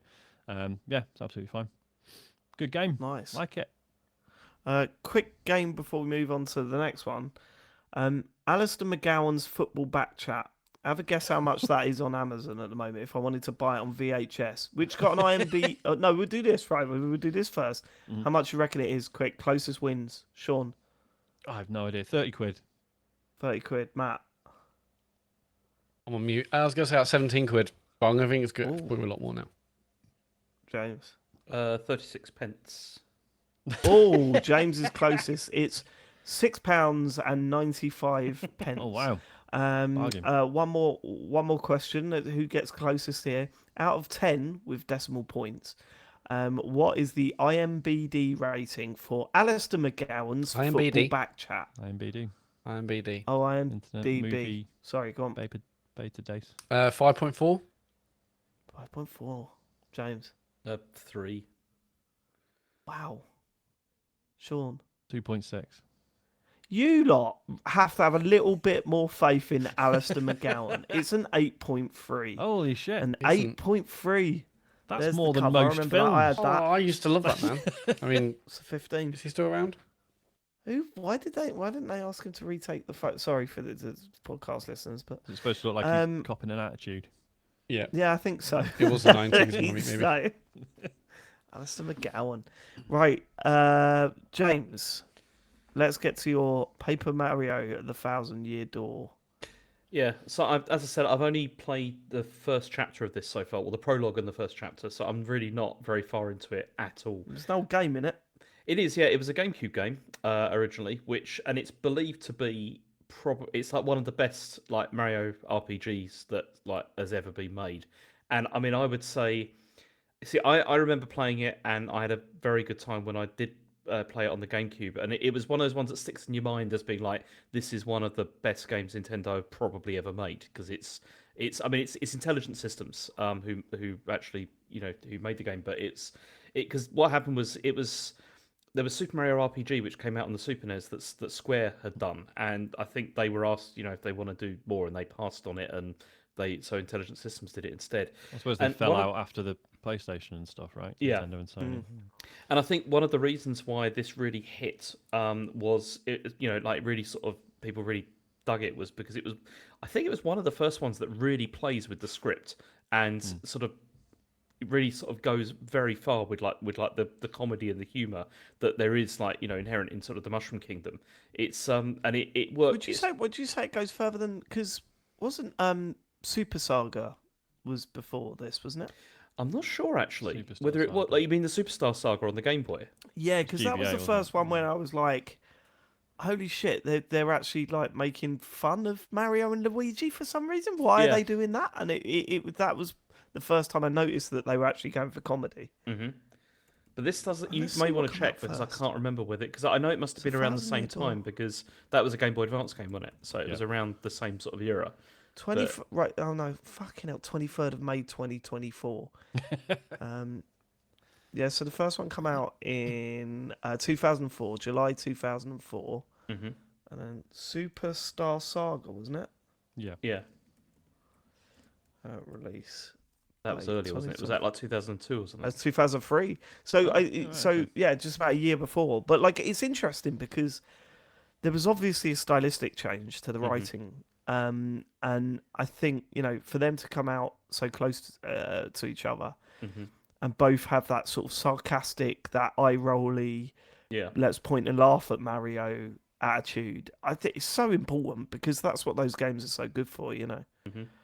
And this one, I mean, even just going back and just playing like the first chapter or so is like it totally nails all of that, and it's still fantastic. But it's just like the visual update on this is incredible. Like it looks very, very nice. Like it really does. I mean, it's unplayable because it's in 30 frames per second. You understand? That's the thing. But Unplayable. yeah, it's Fuck that. completely Trying unplayable. to get your headshots, and it's just Yeah, Yeah. because that was the thing. Because like the GameCube one, I think was 60 frames, and this is 30 for some reason. But right. You've gone backwards then, Jesus. Yeah.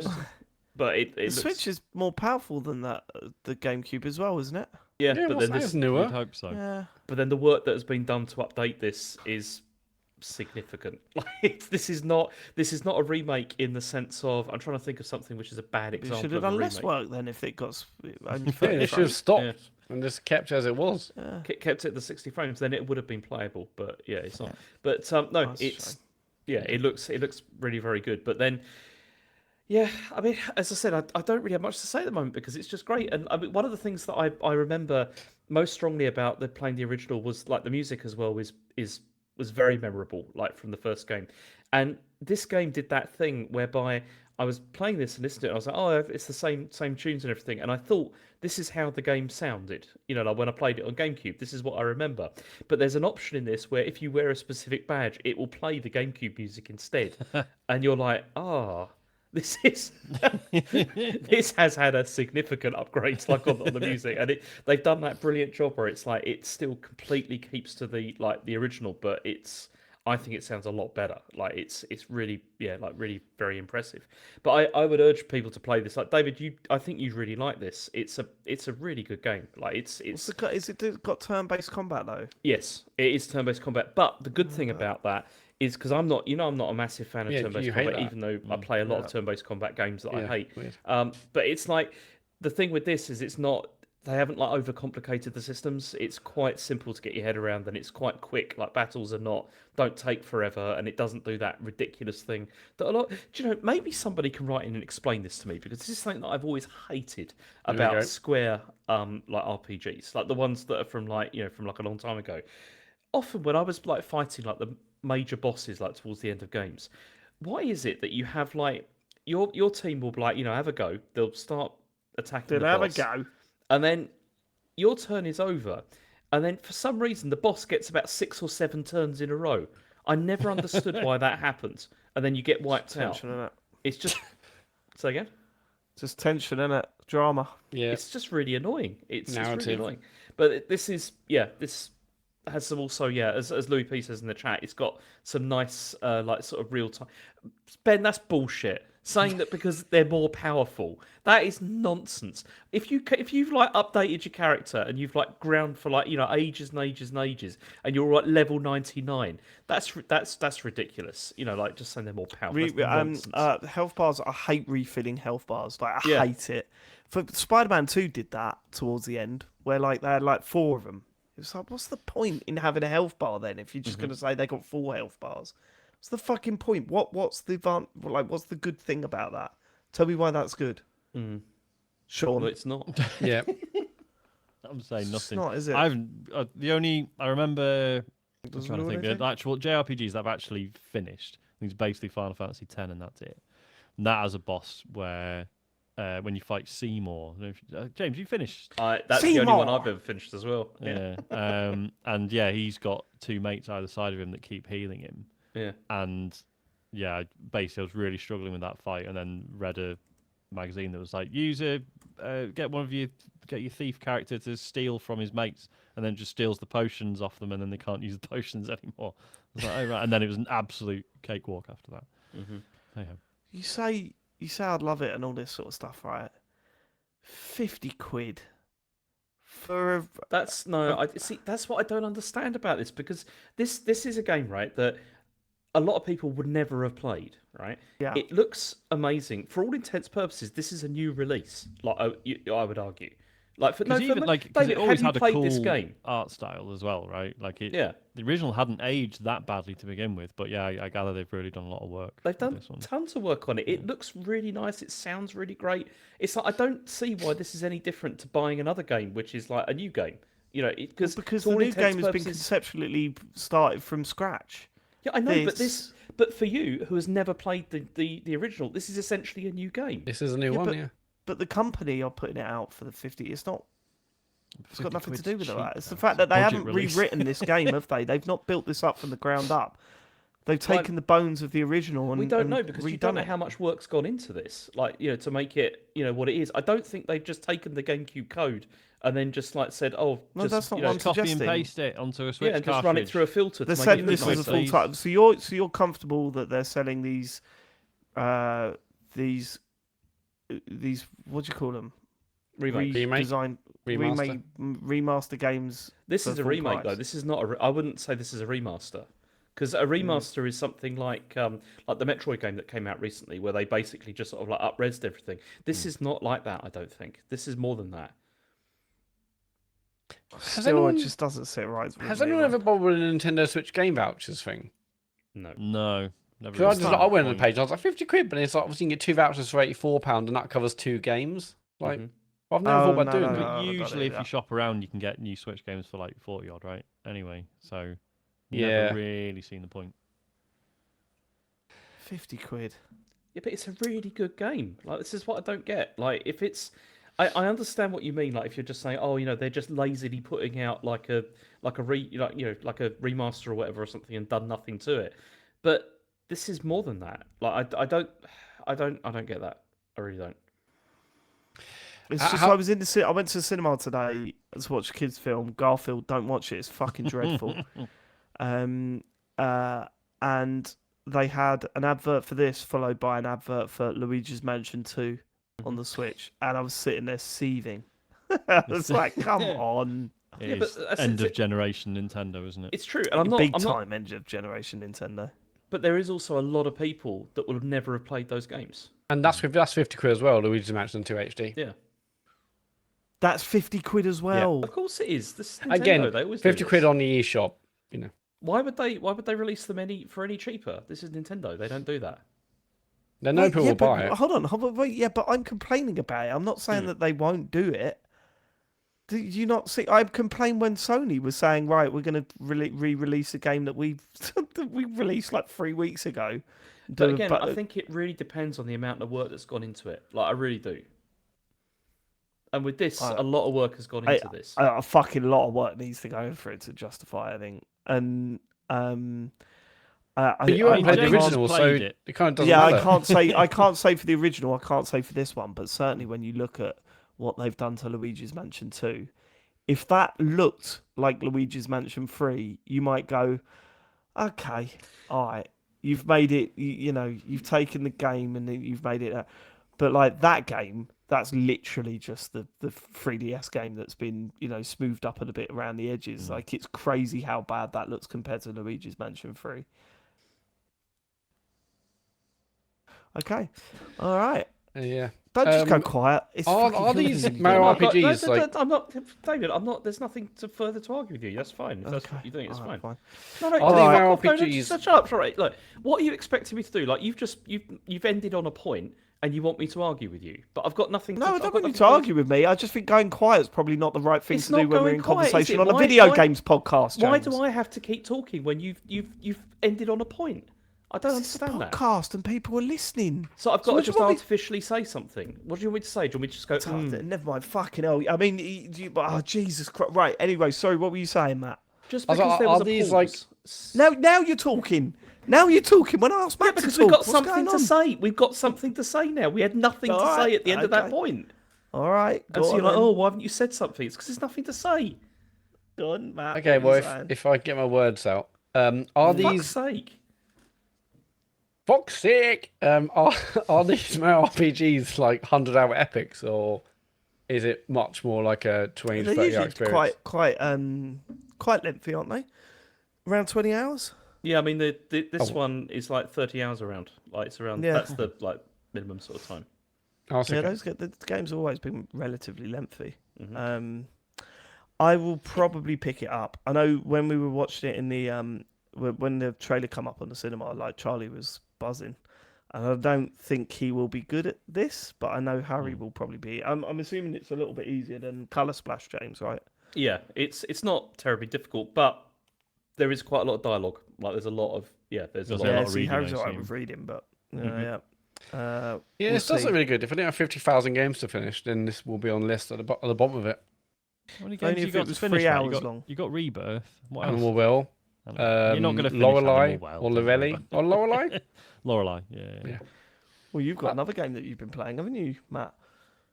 Oh, you've deleted it, have you? You Yeah, deleted yeah, it. 'cause we That's- agreed we'll talk don't about next do that week. to me. Did we? Yeah. Oh, okay. Well, that's it. That's what we've been playing this week. You're right, James. Yeah, I'm great. Okay, right, fine. Nothing more to say on Mario Um, RPG. No, we're good. Well, just go quiet then. Don't say anything. Questions, Sean. What have we got from our listeners this week? If you go to tcgs.co/dear TCGS, there's a box where you can type in a message and then you press a button and then it reaches us, whether it should or not. Yeah, It will. we can't reach stop us. that. Greg has done that, and he says in Eurogamer's Paper Mario and the Thousand Year Door retrospective, Christian Donlan calls it the best Mario RPG, but says that Mario and Luigi Superstar Saga is his favourite. I found that odd because Superstar Saga is my favourite, so I think it's the best Mario RPG on the basis that if it's not the best, it wouldn't be my favourite. When judging games, do you make a distinction between favourite and best? If so, how? Yeah, I think Easy. definitely, yeah. I think that's valid. Yeah, like, yeah. you know, I always bang on about Yoshi's Island, right? Mhm. I understand that Mario World, like, mechanically has more to it. That's why like, it has much more of like a modding scene around it and stuff. Like the whole thing about how as you're going around the world map, like what you are seeing is analogous to the content of the levels, and like all that stuff is really fucking clever. So like I understand in so many ways it's probably the better game, but I just the way Yoshi's Island looks and sounds and just everything about it is just I don't know, it's just something I vibe with personally. So I like it more despite accepting that Mario World's probably the better game. So I think that's fine. Yeah, and I would say Souls games do this to me a lot. Like Mhm. Elden Ring, clearly the best in the series, right? Clearly the best in the series. Yet Dark Souls is my favourite because a lot of Yeah. people say the first Souls games they play that's their favourite, and I get that because those games can give you some form of that mystery and that fear and that experience back, but it will never feel quite the same as your first Souls game, I don't think. See, I get that with Definitely. Dark Souls 2 as well, because like that is a game which I know most people are less keen on compared with all the others, But so far, I enjoyed it a lot more than I'm enjoying 3, and I don't know why that is. I just Really? I don't know why. I dug that game a lot more. This Oh, I 3 thought I'm 3 finding a bit of was a way slog. better. The Heaven's 3 was amazing. 3 is amazing, but I can see why you'd have a soft spot for 2. I do like that 2's been sort of reappraised after everyone kicked the shit out of it back in the day. Well, they changed a lot, didn't they? Didn't they They re-release did, it? It yeah. was There's a called... Scholar of the Yeah. First Sin That's the re-release, one. which helped a lot.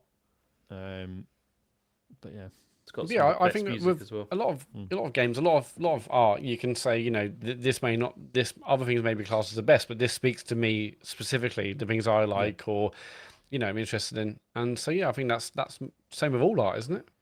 There's some movies and books and other stuff we love. We know they may not be the best sci-fi, but and others we may accept better, but they will have our favorites because of the, and the experience sometimes that's as you say, like something can speak to you in a way that a better film or book or game might not. But also, it's like maybe the time in your life that a certain game finds you, and you're just receptive to it. I think there's tons of reasons. Yeah, I agree. Next question. Wadsworth Waffle Maker says, "Hi chaps, after years of word of mouth from various friends, gaming outlets and the fever pitch that was the Fallout TV show, I finally caved and started playing Fallout New Vegas. I've not enjoyed any game in the series after trying and failing multiple times, but this game is truly incredible, and because of a friend linking his Steam account with me, I've got the pleasure of all the DLC with none of the cost. Which brings me to my question, what games have you guys played that have taken years of peer pressure before you've got round to it? What were the highlights and lowlights? Love the show. Highlight of my week." Oh no, I'm gonna have to say Dark Souls I again. was going to say Dark same Souls answer again. Yeah. But also, Mass Effect 2 was another one. Like, I played Mass Effect 2. I still think that's the best bargain I've ever had in my life. I bought it secondhand from Game for $1.99, and the code for all the additional content hadn't been used.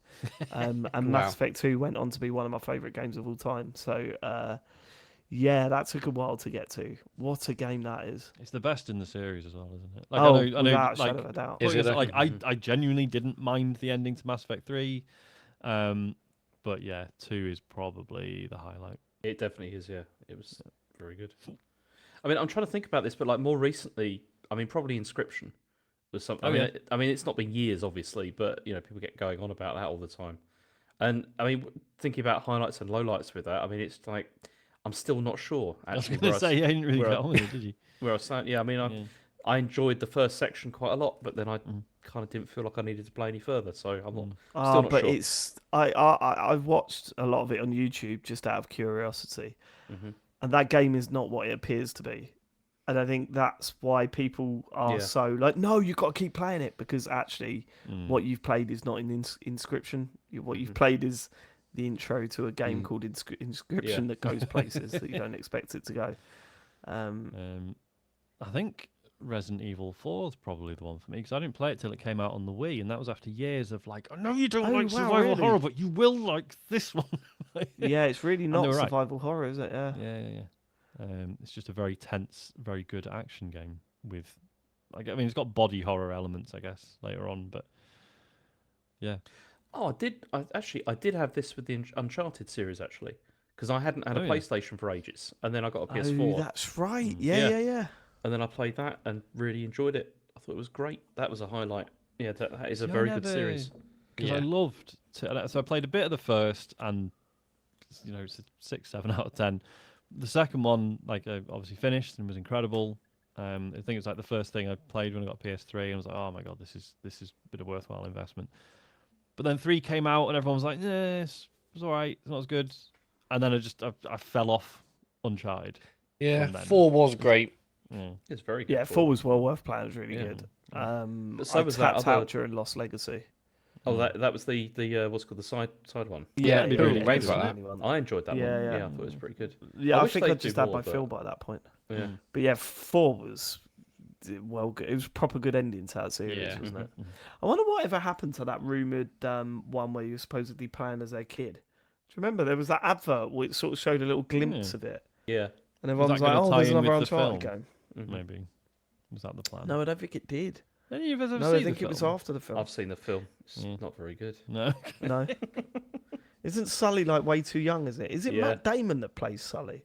No, it's not Who Matt Damon. plays- Well, because it's Who set in the plays- past, right? It's a young Nathan Yeah. Drake's Tom. Yeah. Yeah, so But Tom then- Holland. but then yeah, we've yeah, yeah. But we've seen a younger Nathan Drake, and Sully still looks like Mark Sully. Wahlberg Right. says Loopy in the It chat. is, yeah. Mark it's Mark Wahlberg, Wahlberg, that's yeah. it. Mark Marky Mark. Wahlberg as Sully. That is one of the worst casting decisions of all time. That. Mark Yeah, Wahlberg come loves on, a it's- shit video game adaptation, doesn't he? Between He that does, and Max yeah. Payne, Jesus Christ. Yeah.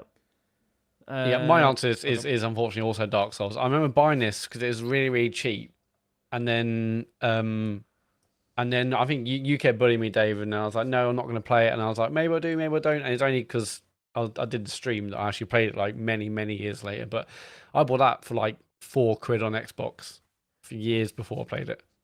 What about the Super Mario games? You didn't play them until very later on, That's did you? true. Well, it's not like I didn't play when I was younger. I just didn't have a SNES or a NES. Okay. I had a didn't know what GameCube. the I had a mushrooms did, 64. Matt. Oh, Come no, on. I didn't. 64. What's that? You didn't know that you could jump on a Goomba to get higher. I think I did. Didn't I? No, you didn't. I was there when you went. Were you going? Why can I not? Yeah, Get there's over a this video of thing, you and not we went- knowing it. I still grew up with Mario, but I don't think that works in Spiritless Question. Okay. Moving on.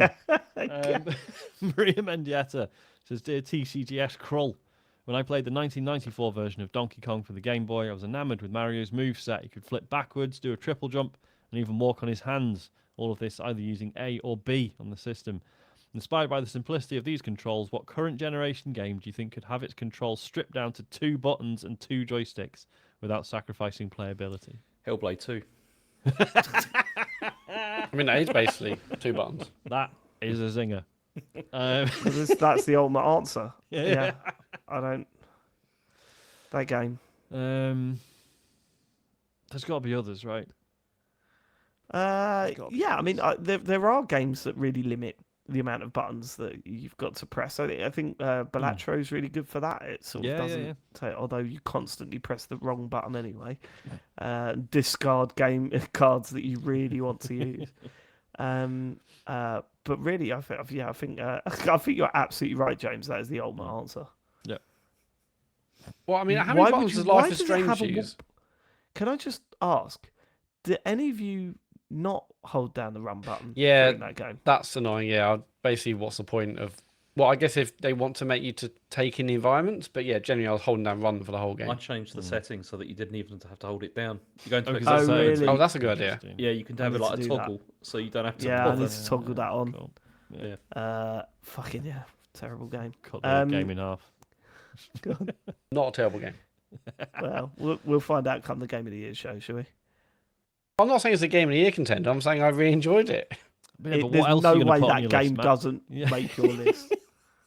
Well, it's going to have to be a very strong end of the year, that's all we'll say. This is another Detroit. It's a Detroit all over again. Well, you nominated Detroit. Yeah, I'm not that going to is be a fucking nominating good point. Hellblade 2. You nominated for Game of the Year, James. I didn't. I know, because I had to control the message. It was.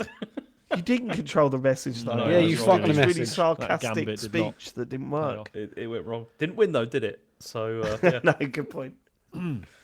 Klingon Cody says Dr. Farley once mentioned having a massive collection of Star Trek Fact Files magazines. A, does he still have these in his Canterbury Manor? B, did he collect these while others his age opted for magazines with more adult content? That's not to say Star Trek isn't already titillating. C, can he rattle off a fact he still remembers from one of the magazines? Yeah, I do still own them. They are at my parents' house. So yeah, they're. But At the manor. it's not just a massive collection. The It's West all Wing. of them. I've got all of them. Really? Like, Full the set? entire set. I mean, I was actually just having a look on eBay to see what they're worth. I mean, obviously not very much, but it's like people are selling them in like chunks for Right. about 50 or 60 quid. Holy And shit. so That's yeah, a lot. yeah, You got it a is quite a lot. And but then I was thinking, but You no said one's it wasn't gonna... much. Which No, pennies no, to but I was James, thinking apparently. like the entire set. I don't think right. it's like it would work. But yeah, I mean, I did collect Well, them. just split up into chunks then, if I were you. Yeah, Yeah. put it in trunks for 50 quid. Yeah, How many chunks would cover the entire series I then? don't know. It's like 300 magazines or something. I How can't big's a remember. chunk? Right, okay. So, hold on. How much was a chunk? It was like probably about, I don't know, 30 or 40 of them. So yeah, So, And so got 50 about times five- that's 500 quid. yeah. It's nothing. That's not a lot of James. money to you. No, of course it is. I'm just not thinking straight because I'm Well, just not great with this stuff. Yeah, bang them on eBay.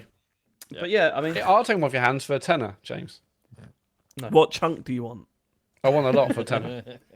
James can't be bothered, so I'll do a mates race thing. Just give me a tenner. Matt will just go I'll pick have them up. chunk You don't have free, to send them please. or anything. Yeah, but yeah, I'll I burn mean, them actually in the front garden. It's all right. He'll send Chen over to deliver them to you. And deliver 'em to you. if she happens to be going over at the same time, yes, I will. Yeah, she's got nothing on. I'll meet you at the while she's airport on with all holiday. the chunks of Star Trek. Go on, You rattle sure you off got a every fact, chunk here? James.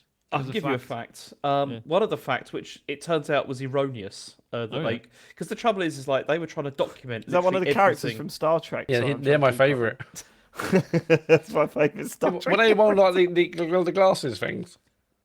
Wasn't No. George LaForge, no.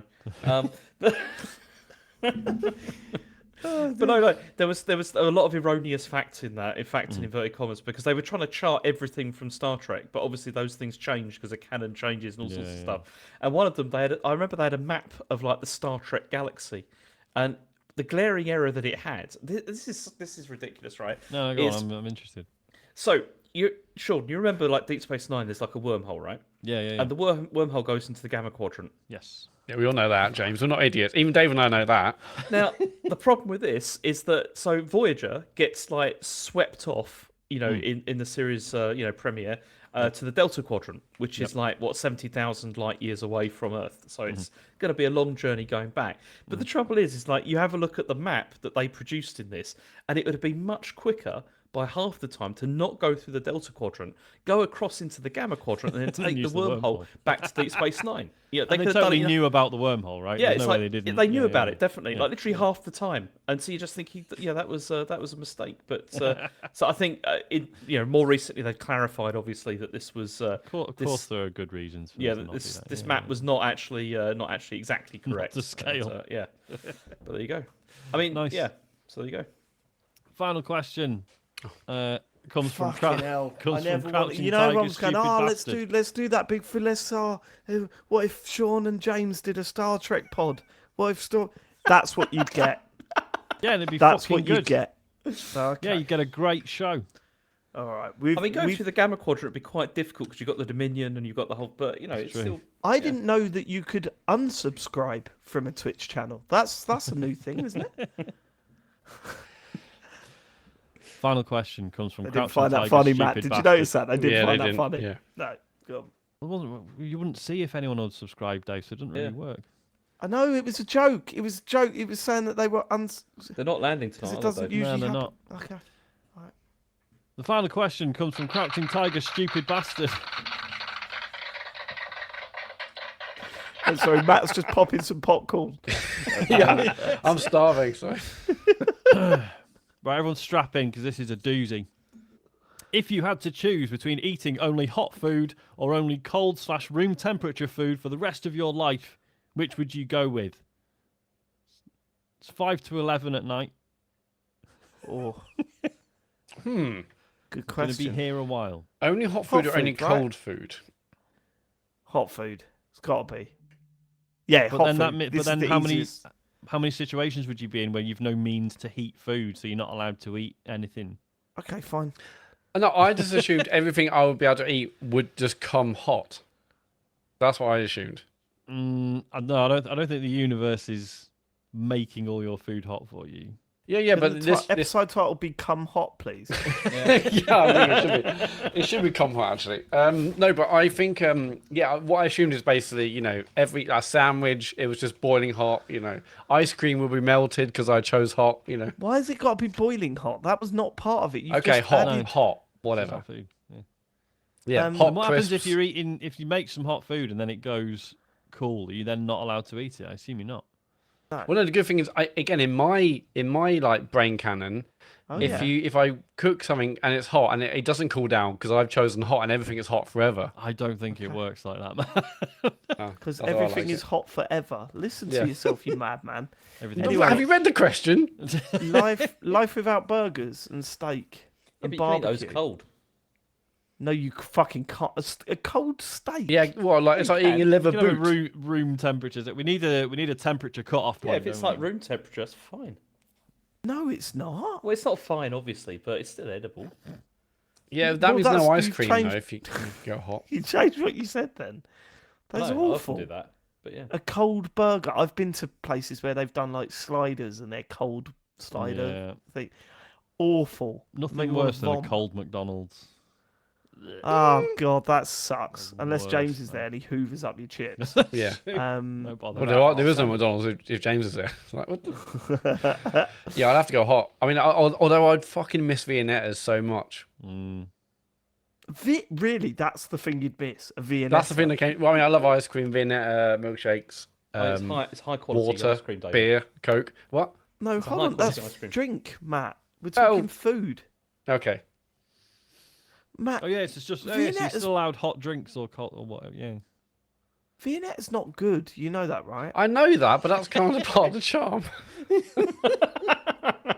I know it's not Nostalgic. good. It's How what I many- wanted at a time. Matt, how many Like have you got in your Hellblade 2. freezer at the moment? What's that? How many of Viennettas have you got in your freezer? I'll tell you how many, James. 0, because on the day I buy them, I eat the whole lot. Right? Yesterday you had 3. Viennetta does not last a night in this house, all He right? just pushes it off of that little plastic Yeah, container, straight like to the tray gullet. that it comes on, straight into the. Do you go for the back mint into front. ones, vanilla, chocolate? No, what's the- I mean, I love the original. If there's like a banoffee one or toffee one, I'm all over that. Yeah, Just get one of each, Viennetta. and then you don't have to choose.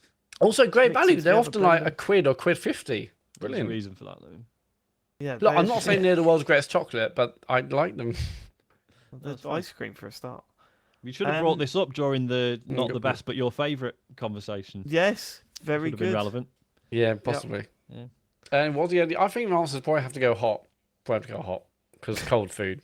Sean? I genuinely don't know. I can't Well, you decide. got. Well, that's the point of the question.